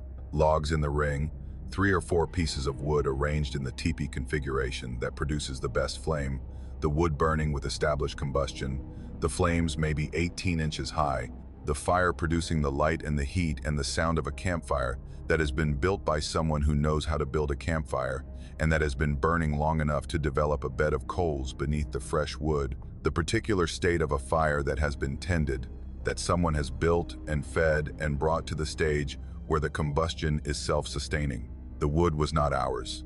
I recognized this immediately because I'd collected the wood we'd burned that evening and I knew what it looked like. The deadfall branches and the broken limbs of the hardwood forest around the campsite, the particular diameter and the particular bark of the oak and the hickory that I'd gathered. The wood in the fire ring was different, larger pieces, split rather than broken, the fresh faces of the wood showing the pale interior of recently split timber, the kind of wood that someone had prepared with an axe or a hatchet, the pieces uniform in size and cut to fire ring length, with the deliberate preparation of someone who was building a fire to last. No one was at the fire. The campsite was empty. The light from the fire illuminated the area around the ring, maybe 15 feet in every direction, showing the packed earth and the bare pole and the creek bridge and the edges of our tents and nothing else. No person, no pack, no gear, no evidence that anyone was present at the campsite except Ben and me in our tents, and the fire that someone had built on our coals with wood that someone had brought. I looked at Ben's tent. The mesh panel on his tent door showed the interior in the firelight, and Ben was awake, lying in his bag, his head lifted, watching the fire through the mesh with the same focused attention that I was watching it through my open tent fly. He saw me looking at him. We made eye contact across the campsite, the fire between us, and he shook his head once, the minimal gesture of a man communicating that he had not gotten up and built a fire, and that he had no explanation for what we were both looking at. We didn't get up. This is the part that people question when I tell this story, the why didn't you investigate response, that assumes the rational course of action was to leave the tent and walk to the fire and examine the wood and search the surrounding forest for whoever had built it. We didn't do that. We lay in our tents, maybe 20 feet from a fire that someone had built in our camp at 2 in the morning, and we watched it through the mesh and the nylon, and we did not get up because the same instinct that woke us was now instructing us to stay in our tents, the ancient calculation of threat assessment, concluding that the tent, thin as it was, represented a boundary that should not be crossed, that whatever had built the fire had not disturbed our tents and had not approached us, and that maintaining the separation was more important than satisfying the curiosity. The fire burned for approximately 2 hours. I watched it for the entire duration, the flames consuming the split wood with the steady progression of a well-built fire, the logs collapsing into coals, the flame height diminishing gradually as the fuel was consumed, the fire dying the way all fires die, the combustion slowing as the wood was exhausted, the flames giving way to coals, and the coals giving way to gray ash, and the light fading from the campsite in a gradient that returned the darkness by degrees, until the tent walls showed only the faint glow of residual heat, and then nothing. The campsite was dark again by approximately 4. The fire had consumed its fuel and died, and the night returned to its pre-fire state, the creek audible, the October darkness complete, the campsite holding only the residual warmth of a fire that had burned for 2 hours, with no one to tend it and no one to sit beside it, and no purpose that I could determine beyond the act of burning itself. Dawn came. I got up with the first light and walked to the fire ring and looked at what it held. Ash. The gray-white residue of completely consumed wood, the ash deeper than what our evening fire had produced, the additional volume consistent with the logs that had been burning at 2 a.m. Among the ash, the remains of the split wood, the charred ends of pieces that had been too thick to burn completely, showing the clean faces of wood that had been split with a blade rather than broken by hand. Our wood pile was undisturbed. The deadfall we'd collected sat beside the fire ring where we'd stacked it, the pieces showing the bark and the diameter that I recognized from the previous evening's collection. None of it had been burned. The wood in the fire ring was not our wood, and our wood had not been used. Ben emerged from his tent. He walked to the fire ring and looked at the ash and the charred remains. And then he looked at me and said, "Did that happen?" And I said yes. And we stood on either side of a fire ring that held the evidence of a fire we hadn't built, that had been built by someone or something that had arrived at our campsite at 2 in the morning with split wood and the knowledge of how to build a fire, and that had built one and sat with it, or hadn't sat with it, and that had been invisible to two people watching from 20 feet away. We packed up and hiked out that morning. We didn't discuss it on the trail, the way you don't discuss things that your mind is still processing. The experience sitting between us as a shared weight that was too new to carry in conversation. We talked about it later, by phone, the way distance makes discussion easier, the miles between us providing enough separation from the campsite that the words could come. Ben said the fire was real. He'd felt the heat through his tent. He'd watched the flames for 2 hours. He'd seen the wood, the split pieces, the prepared fuel that neither of us had brought. Real fire, real wood, real heat, real ash in the morning, but no one at the fire. That's the detail that the experience reduces to when you strip away the analysis and the explanation attempts and the what-ifs. A fire burning in a campsite at 2 in the morning with no one sitting at it, built by hands that we couldn't see with wood, that we hadn't brought on coals that we'd left. Someone used our fire ring, someone who needed a fire at 2 a.m., and who brought their own wood, and who built it on our coals, and who sat in our campsite, or stood in it, or existed in it in whatever way they exist, and who was not visible to two people watching from their tents 20 feet away. We still hike Virginia. We still camp at designated sites. We still build fires in fire rings and let them burn to coals and go to bed. But some mornings, the ash in the ring is deeper than it should be. The coals more completely consumed than an evening fire would produce. The residue of additional fuel that burned in the hours when we were sleeping or when we were watching and seeing nothing. And the fire ring holds what it holds. The ash of fires we built and the ash of fires we didn't. The evidence of warmth sought by something that needs fire and that finds it in the rings that hikers leave. And I wonder who sits at the fire when the hikers are in their tents, who warms their hands at the flames, who carries split wood through the forest at 2 in the morning and builds a fire in a ring beside a creek where two men lie awake in their tents, watching the light dance on the nylon and seeing no one. The fire is real. The ash is real. And whoever sits at it is real enough to need warmth and skilled enough to build a fire, and invisible enough that two people watching from 20 feet away can see the fire, but not the one who built it. I hiked the Shenandoah section of the AT more than any other, because it's close to where I live in Charlottesville, and because the park provides an experience that balances wilderness with accessibility in a way that suits my particular approach to hiking, which is to go alone, go light, and go often.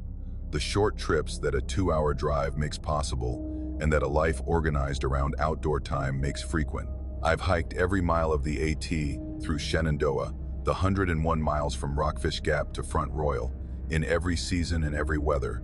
The trail as familiar to me as the streets of my own neighborhood, the shelters and the overlooks and the stream crossings committed to a mental map that operates below conscious navigation, my feet knowing the trail before my mind tells them where to go. November is my favorite month in Shenandoah. The crowds are gone, the leaves are down, the forest opens up to sightlines that summer's canopy blocks, and the park settles into the particular quiet that late autumn produces, the stillness of a landscape that is preparing for winter, the biological activity of the forest slowing to the baseline metabolism that will sustain it through the cold months. The trail in November is empty most of the time, especially on weekdays, the through hikers having passed through months earlier, and the recreational traffic reduced to the occasional day hiker and the rare section hiker who, like me, prefers the empty trail to the populated one. Wednesday, November 9th, 2022. I entered the trail from a fire road about 30 miles south of Front Royal, planning an overnight trip to a shelter about 8 miles in, a shelter I'd stayed at dozens of times, and that I knew the way you know a second home, the dimensions and the orientation, and the particular creaks of the sleeping platform memorized by repetition. The hiking was good, the November forest bare and open, the trail surface covered with newly fallen leaves that made the walking soft, and that muffled the sound of my boots to a whisper. The temperature was in the 40s, the sky overcast with the high, thin clouds that November produces when the weather is stable, the light flat and even and colorless, the particular quality of November light that photographers call dull, and that I find beautiful in its honesty. The forest shone without the flattery of golden hour, the trees and the terrain as they actually are, gray and brown, and stripped to their essential forms.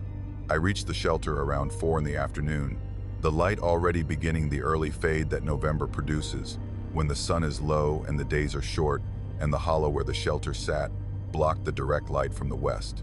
The shelter was one of the standard Shenandoah designs, a 3-sided stone structure with a sleeping platform, an overhanging roof, and an open front that faced a clearing with a fire ring and a picnic table, and the privy trail that led into the forest. The shelter was full. 8 people were in and around the structure, some sitting on the sleeping platform with their legs hanging over the edge, some sitting on the ground near the fire ring, where a fire was burning with the steady flame of a well-established fire that had been burning for hours. They were arranged in the particular configuration of a group that has been at a campsite long enough to have settled into positions, each person occupying their space with the comfort of someone who has been there for a while and who isn't planning to move. My first response was surprise. Not alarm, not unease, just the surprise of arriving at a shelter that I expected to be empty and finding it occupied by more people than most November shelters see in a week. I adjusted my expectations the way hikers do, the mild disappointment of not having the shelter to myself, giving way to the social acceptance that shared shelters require, the AT etiquette of accommodation that says the shelter belongs to whoever arrives, and that everyone makes room. I called out as I approached, "Hey," the standard trail greeting, the word that says I'm here, I'm friendly, I'm one of you. The greeting that initiates the social exchange that every shelter encounter begins with. The where are you from and how far today, and where are you headed, that constitutes the basic vocabulary of trail conversation. No response. The 8 people in and around the shelter showed no reaction to my greeting. No heads turned, no hands waved. No voices returned the hello that trail etiquette required, and that I had never, in years of hiking, failed to receive from fellow hikers at a shelter. The 8 people continued doing what they'd been doing, which was sitting in their positions in complete silence, the particular quality of their stillness registering for the first time as something other than rest. I walked closer. The details became available in the way that details become available as distance decreases, the resolution increasing with each step, the shapes resolving into specifics. They were dressed in hiking clothing, not modern hiking clothing, not the synthetic fabrics and the bright colors and the brand logos that current outdoor gear displays. The clothing was plain, earth-toned, functional in a way that suggested durability rather than performance.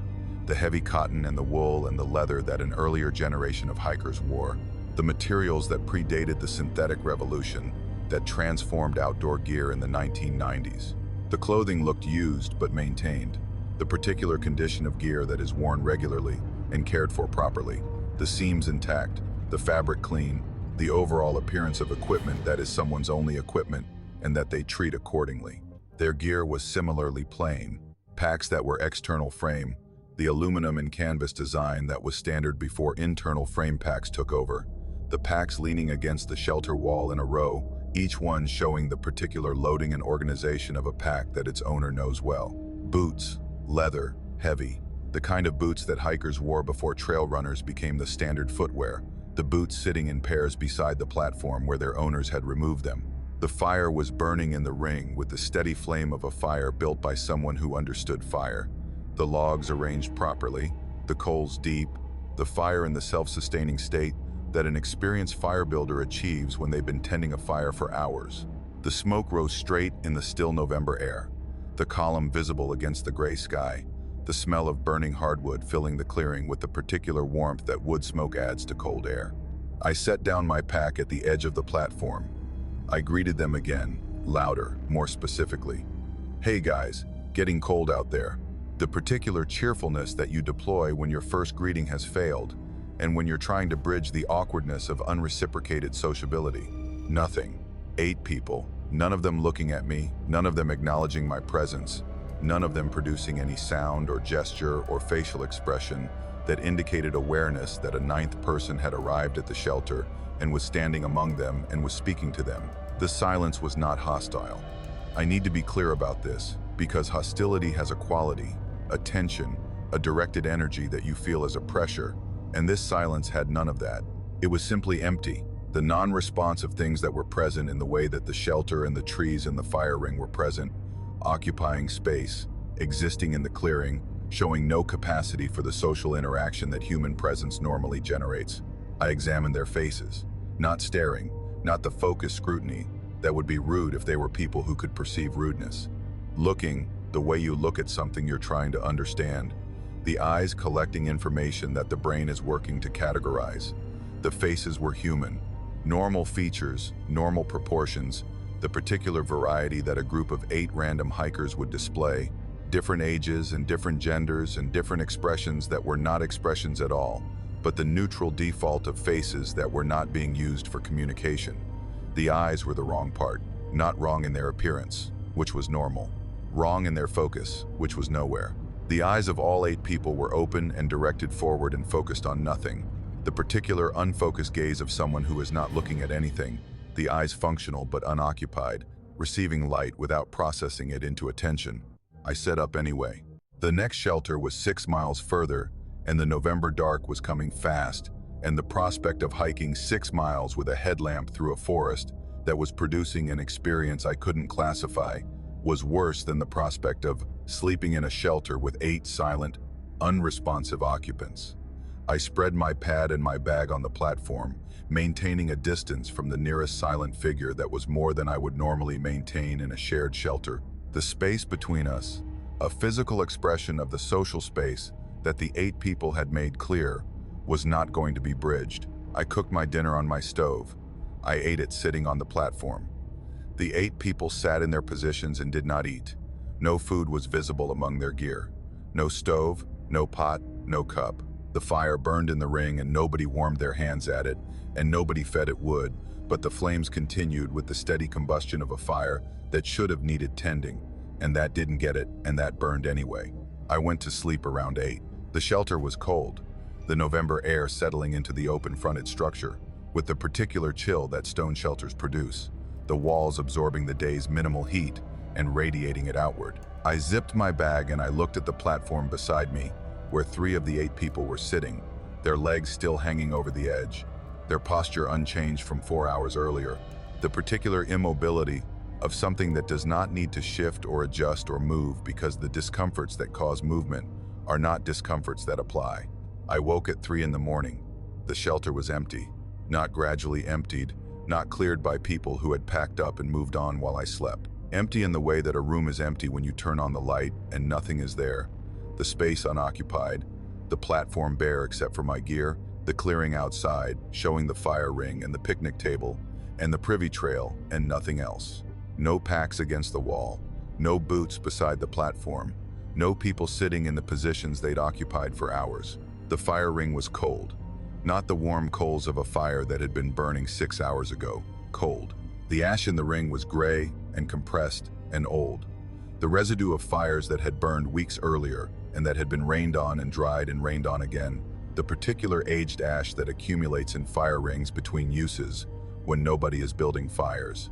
No fresh ash, no recent coals, no evidence that a fire had burned in this ring tonight or in the recent past. I checked the shelter in the clearing with my headlamp. The platform showed my sleeping pad and my bag and no other compression. No marks where bodies had been sitting for hours. The surface showing only the dust and the leaf debris of a platform that one person has used rather than 9. The ground around the fire ring showed my boot prints from the evening and no others. The trail in both directions showed the undisturbed leaves that November deposits on the tread and that record every boot print with the particular clarity that wet leaves provide. No prints except mine. No gear, no fire, no evidence of 8 people. I packed up in the dark and hiked out by headlamp and reached my car at the fire road as the November dawn was graying the sky to the east. I sat in the car with the engine running and the heater on, and I went through the experience in my mind with the systematic attention of someone who needs to determine whether what they experienced was real. 8 people in the shelter. I'd seen them. I'd spoken to them. I'd examined their faces and their clothing and their gear and the fire they'd been sitting around. I'd set up my sleeping bag within feet of 3 of them. I'd eaten dinner while they sat in their silence. And at 3 a.m. the shelter was empty.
decided not to be seen.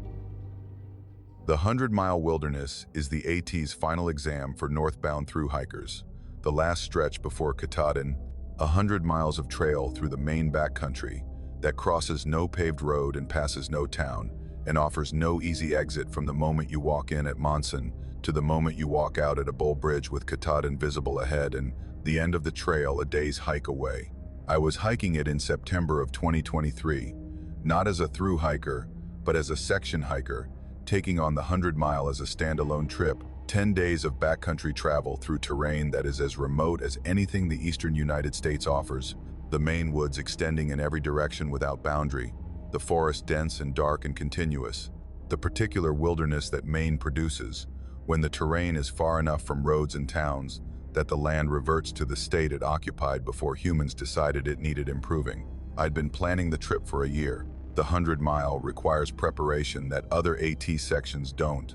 The logistics of carrying 10 days of food, the fitness to maintain the daily mileage that the resupply gap demands, the particular mental readiness that extended isolation requires, the willingness to be alone in the woods for longer than most people are comfortable being alone anywhere.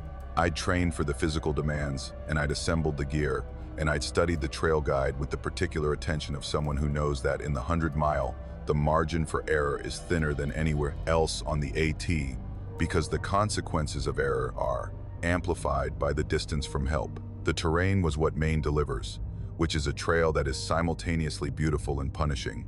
The path winding through spruce and hardwood forest across terrain that undulates relentlessly, the trail climbing over ridges and descending to pond shores and crossing drainages on log bridges and root networks that the Maine forest produces in place of the maintained tread that other states provide.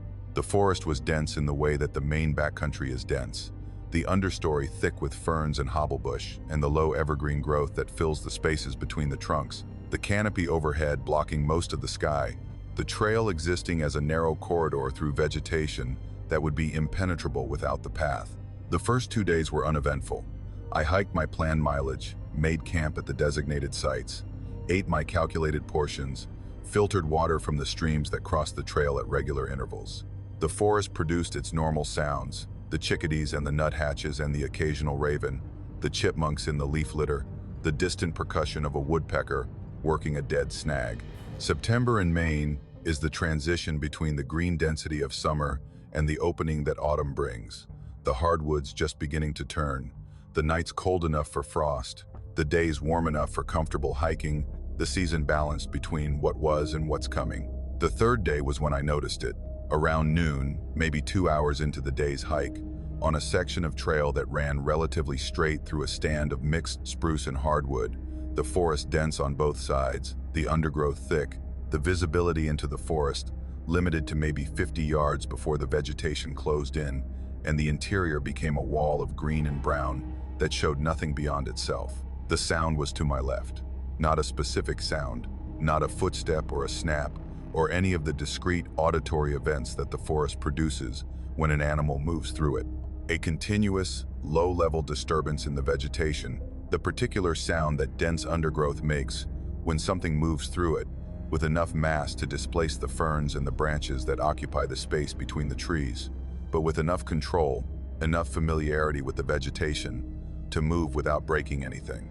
The sound was a sustained whisper, the soft, ongoing rustle of vegetation being pushed aside and springing back, the acoustic signature of a body moving through the forest at a pace that kept it parallel to me, and at a distance that I estimated at about 50 yards. I registered it initially as a moose. The 100-mile is moose country, the big animals common in the Maine backcountry, their movement through dense forest producing exactly the kind of sustained vegetation displacement that I was hearing. A moose parallel to the trail at 50 yards was not unusual and was not concerning. The animals large but generally not aggressive toward hikers, their passage through the forest a regular feature of the acoustic environment, but the sound didn't behave like a moose.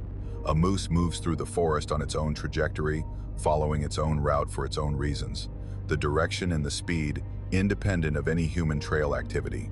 A moose might parallel the trail briefly by coincidence, but it wouldn't maintain a precise distance for an extended period because moose don't navigate relative to human trails. They navigate relative to the terrain and the food and the water and the cover that their own biology requires. Whatever was to my left was navigating relative to me. The distance was consistent, not the gradually changing distance that would result from two entities traveling on independent paths that happened to be roughly parallel.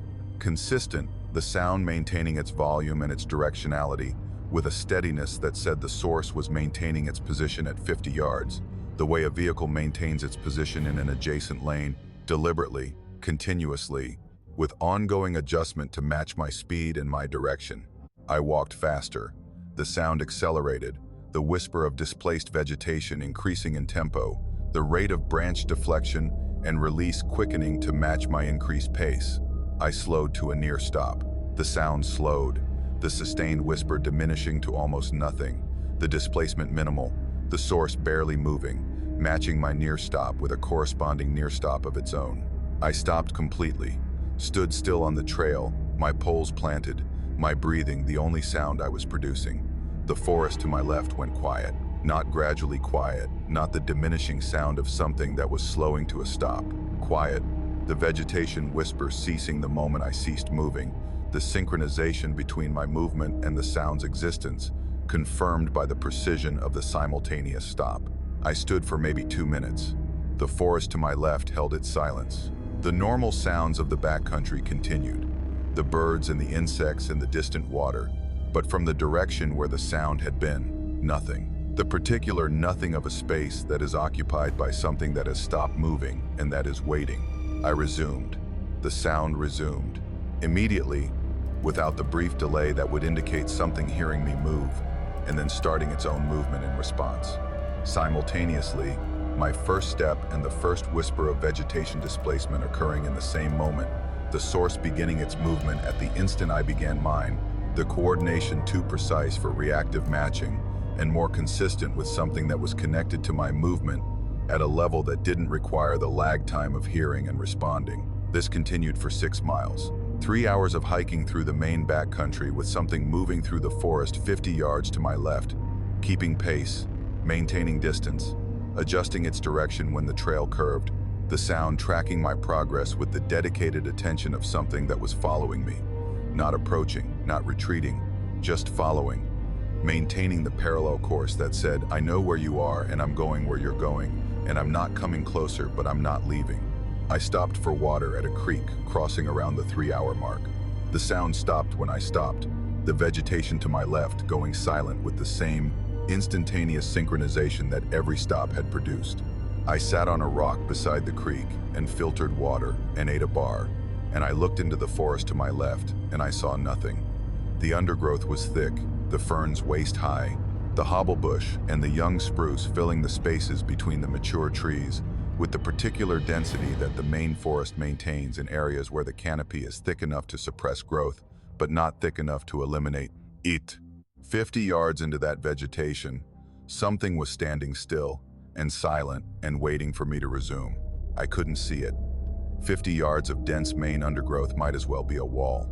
The vegetation absorbed visibility the way fog absorbs it, the sight lines terminating within a few yards, the interior of the forest showing only the layered green and brown of interlocking branches and ferns, and the particular impenetrability of backcountry that has never been cleared or managed or made accessible for human navigation. I resumed hiking. The sound resumed. The trail descended to a creek crossing at the 6-mile mark, dropping from the forested ridge into a rocky drainage where the creek ran over exposed granite. The terrain on my left transitioning from the dense forest that had held the sound for 3 hours to a rocky, open drainage where the vegetation thinned to scattered bushes on the granite. The sound stopped. At the point where the forest ended and the drainage began, the vegetation displacement ceased, the sustained whisper cutting off as if the source had reached a boundary it wouldn't cross, the edge of the forest serving as the limit of whatever was following me, the dense undergrowth that had concealed its passage, giving way to open terrain that would not conceal it and that it therefore would not enter. I crossed the creek on stepping stones and climbed the far bank and entered the forest on the other side and listened. Nothing. The forest to my left was quiet, the normal quiet of the Maine backcountry, the birds and the insects and the absence of the vegetation whisper that had accompanied me for 6 miles. Whatever had been there had not crossed the drainage. had stopped at the edge of the rock in the open ground and had let me walk away across terrain that it wouldn't follow me through. I hiked the remaining 7 days of the 100-mile wilderness without hearing the sound again. 7 days of trail through the same type of forest, the same dense understory, the same terrain that should have been equally suitable for whatever had paralleled me for 6 miles on the 3rd day. The forest to my left was quiet.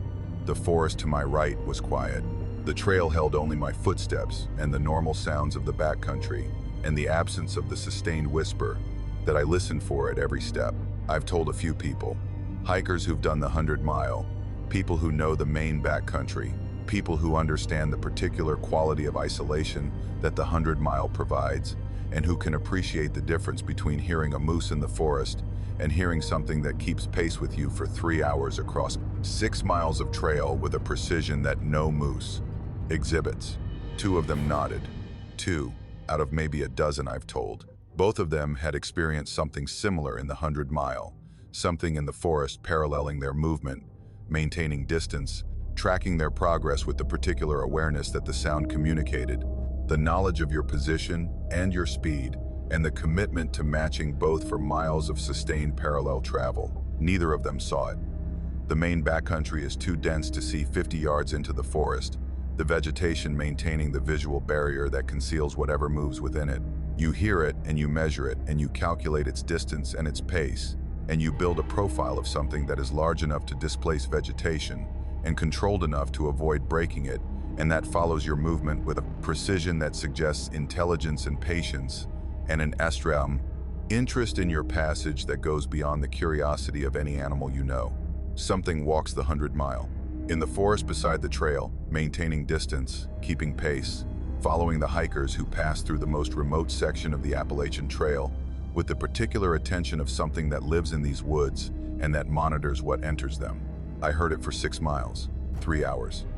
And then it stopped at a drainage it wouldn't cross, at a boundary between the dense forest that concealed it and the open terrain that wouldn't, and it let me go, and the forest closed behind me, and the drainage separated us, and I walked on through the 100-mile wilderness, listening for the whisper of something moving through the ferns at 50 yards that didn't come again, and that I have never stopped listening for, and that the Maine backcountry holds in its dense, dark, impenetrable interior, patient, parallel, present, walking when I walk, stopping when I stop, 50 yards away, in the green, in the quiet, and the ferns close behind it, and I never see it, and it never comes closer, but it's there.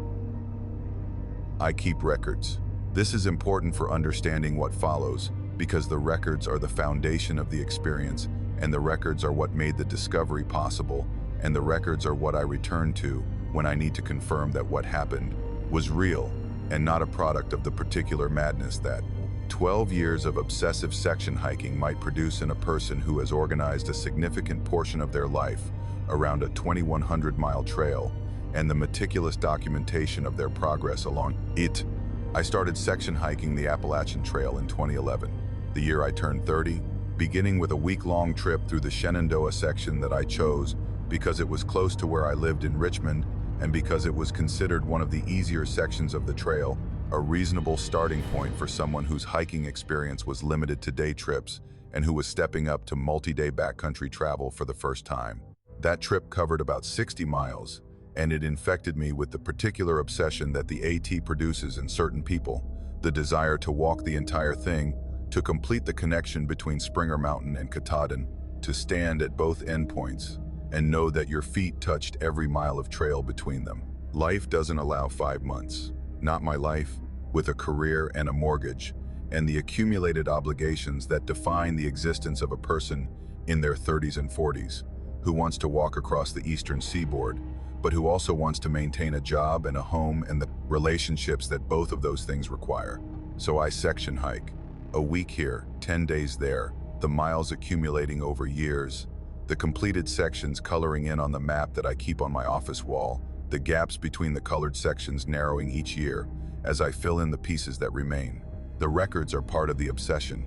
I track every mile against the AT data book, the annually updated publication that catalogs every feature on the trail with the precision of a surveyor's log, every shelter listed with its distance from the preceding shelter and the next, Every road crossing and water source, and viewpoint and campsite documented with GPS coordinates and mileage that allows a hiker to know exactly where they are on the trail at any given point. My personal log mirrors the data book's format, each day's hike recorded with starting and ending mileages, the features passed, the time spent, the conditions encountered, the meticulous documentation of a person who finds satisfaction in the precision of records and who uses that precision as a framework for an experience that might otherwise feel formless. October of 2023, I was hiking a section of the AT in central Virginia, the stretch between Daleville and the James River, approximately 50 miles of trail that crosses the Blue Ridge through terrain that is characteristic of the Virginia AT, the constant rising and falling that the ridgeline produces, the trail climbing to viewpoints and descending to gaps, and climbing again with the repetitive rhythm that makes Virginia the longest state on the AT, and that makes its miles feel longer than its miles. I was on the third day of a 5-day trip, hiking a section of ridge trail through hardwood forest that was showing the first tentative color of October, the maples beginning to turn while the oaks held their green, the forest in the transitional state that early October produces when the season hasn't committed yet, and the canopy holds both summer and autumn in an undecided mix. The trail was well maintained and well blazed, the white rectangular marks appearing on trees at the intervals that the AT standards specify, the blazes serving the navigational purpose that they've served since the trail's earliest days. The marks that say you're on the trail, you're going the right way, keep walking. I passed a mile marker, not a blaze, not the standard rectangular white mark that indicates the trail's route, but a marker, a white blaze painted on a rock beside the trail with a number painted below it in the same white paint. Mile markers on the AT are not standard. The trail doesn't use numbered markers the way a highway does.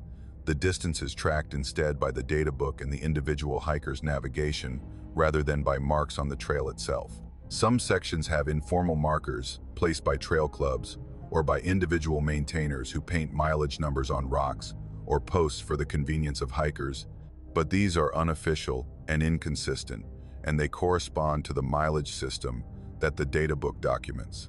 The number on this marker did not correspond. I checked it against the data book. I was at approximately mile 872 based on my tracking, a position that the data book confirmed with the shelter I'd passed that morning and the road crossing that was 2 miles ahead. The marker showed a different number, a number that was between the mile designations that the data book listed for my current position, a number that should not have existed because the sequential numbering system that the data book uses accounts for every mile, and the number on the rock was an addition, an insertion, a mile that existed between 2 miles that were already accounted for. I stood beside the rock and I looked at the number and I checked my data book and I checked my GPS and I confirmed my position and I confirmed that the number on the rock did not match any mile designation in the current edition of the data book. I pulled out my phone and checked the previous year's edition, which I kept as a digital file. The number wasn't there either. I checked the edition before that. Not there. The number on the rock designated a mile of the Appalachian Trail that had never appeared in any edition of the data book that I could access. I photographed it, multiple angles, close-up of the number, wide shot showing the rock's position relative to the trail, the detail photographs that a person takes when they found something anomalous and when they want to document it with enough precision to prove it later. The paint was white, the same shade and the same texture as the standard AT blazes, the application showing the same brush width and the same technique that trail maintainers use when they refresh the blazes during their scheduled maintenance trips. The number was painted with care, the digits formed clearly, the paint applied with the deliberate attention of someone who was marking a specific location with a specific designation. The rock itself was unremarkable. A sandstone boulder beside the trail, maybe 2 feet high and 3 feet across, the kind of rock that the Virginia mountains produce in abundance, and that trail maintainers use as surfaces for blazes when trees aren't available. The rock showed lichen on its unmarked surfaces and the particular weathering of stone that has been exposed to mountain conditions for a long time. The painted surfaces, the blaze and the number, were clean and fresh, the paint showing no weathering, no fading, no deterioration, the application recent enough that the paint still had the slight sheen that fresh exterior paint maintains before exposure to UV and moisture dulls it. I marked the GPS coordinates, I recorded the number in my log. I photographed the surrounding trail in both directions, documenting the position of the marker relative to the legitimate blazes that preceded and followed it on the trail. The legitimate blazes were normal, the standard white rectangles on trees at standard intervals, the blazes consistent with every other section of maintained AT I'd hiked in 12 years. The marker on the rock was the only anomaly, the additional blaze with its impossible number existing between the legitimate blazes like a word inserted into a sentence that changes the sentence's meaning. I hiked on. The trail continued normally. The next legitimate blaze appeared at the expected interval, the white rectangle on a tree confirming the trail's route and my position on it. The road crossing came at the mileage the data book specified. The shelter that evening was where it should have been. Everything about the trail matched the data book's documentation except for the marker on the rock, the mile that shouldn't have existed and that the data book said didn't exist, but that the photograph on my phone and the coordinates in my GPS showed was there, painted in white on a sandstone boulder beside the AT in Central Virginia. I researched it when I got home. I contacted the local trail club that maintained the section where I'd found the marker. They had no record of painting a mile marker at those coordinates. They maintained the blazes on a regular schedule, and they did not paint numbers below the blazes, and they had no knowledge of anyone who did. I contacted the Appalachian Trail Conservancy. They confirmed that mile markers with numbers are not part of the AT's standard blaze protocol, and that the number I described did not correspond to any designation in their mapping system. I returned the following spring, April of 2024, hiking back to the coordinates I'd marked, the GPS guiding me to the specific point on the trail where the rock had been. The rock was there, the same sandstone boulder, the same position beside the trail, the same lichen-covered surface. The blaze was gone. The number was gone. The rock showed only natural stone, the surface where the white paint had been showing no trace of paint, no residue, no shadow of pigment, no indication that anything had ever been applied to the stone. The rock looked as if it had never been painted, the surface showing the uniform weathering of stone that has been exposed to the elements without interruption. I knelt beside the rock and examined it closely. I ran my fingers over the surface where the paint had been. Dry, rough, natural stone. No paint chip fragments, no faded remnant, no physical evidence of the marker that my photographs showed clearly and that my GPS confirmed I was in the correct location to find. I checked my photographs. They were there, clear, detailed, showing the white blaze and the number on the rock, the paint fresh, the digits legible. The photographs existed, the GPS coordinates existed, the entry in my log existed. The marker did not exist. A mile of the Appalachian Trail that appeared on a rock in October and was gone by April. A number that designated a mile that no data book has ever listed. A blaze painted in the standard style with the standard paint by someone or something that was not the trail club and not the conservancy and not any person who has been identified. I think about that mile. The mile that the number designated, the stretch of trail that exists between two documented miles and that the data book says isn't there. I hiked through it. I walked the section of trail where the marker sat, and I didn't notice anything unusual about the terrain or the forest or the experience of walking through it. The mile passing under my feet the way every mile passes, one step at a time. The trail doing what the trail does. But the marker said that mile had a number. The marker said that stretch of trail was designated, was cataloged, was marked by someone who considered it significant enough to paint a blaze and a number on a rock, and to apply the paint with the same care and the same materials that the official trail system uses. A mile that exists only in my photographs and my GPS log. A marker that was there in October and gone in April. A number that no edition of the data book has ever contained. The trail is 2,100 miles long. Every mile is documented. Every mile has a number. Every feature is cataloged in the data book with the precision that 80 years of trail maintenance has produced. And for 1 October, the trail had an extra mile. A mile that someone marked and that someone removed. A mile that existed between two documented miles, the way a room exists between two rooms in a house that you thought you knew completely, and that turns out to contain a space you've never seen. I have the photographs. I have the coordinates. I have the number that designates a mile of trail that the Appalachian Trail Conservancy says has never existed. And the rock sits beside the trail in Central Virginia, unmarked. showing only natural stone, waiting for whatever painted it in October to paint it again. And the mile is there, between the documented miles, the mile that the trail holds but that the data book doesn't list. And I walked through it, and I didn't know it was different. And I wonder what's different about it, what the number means, what the marker designates, what happens in the mile of trail that the data book says isn't there but that the paint on a rock said was.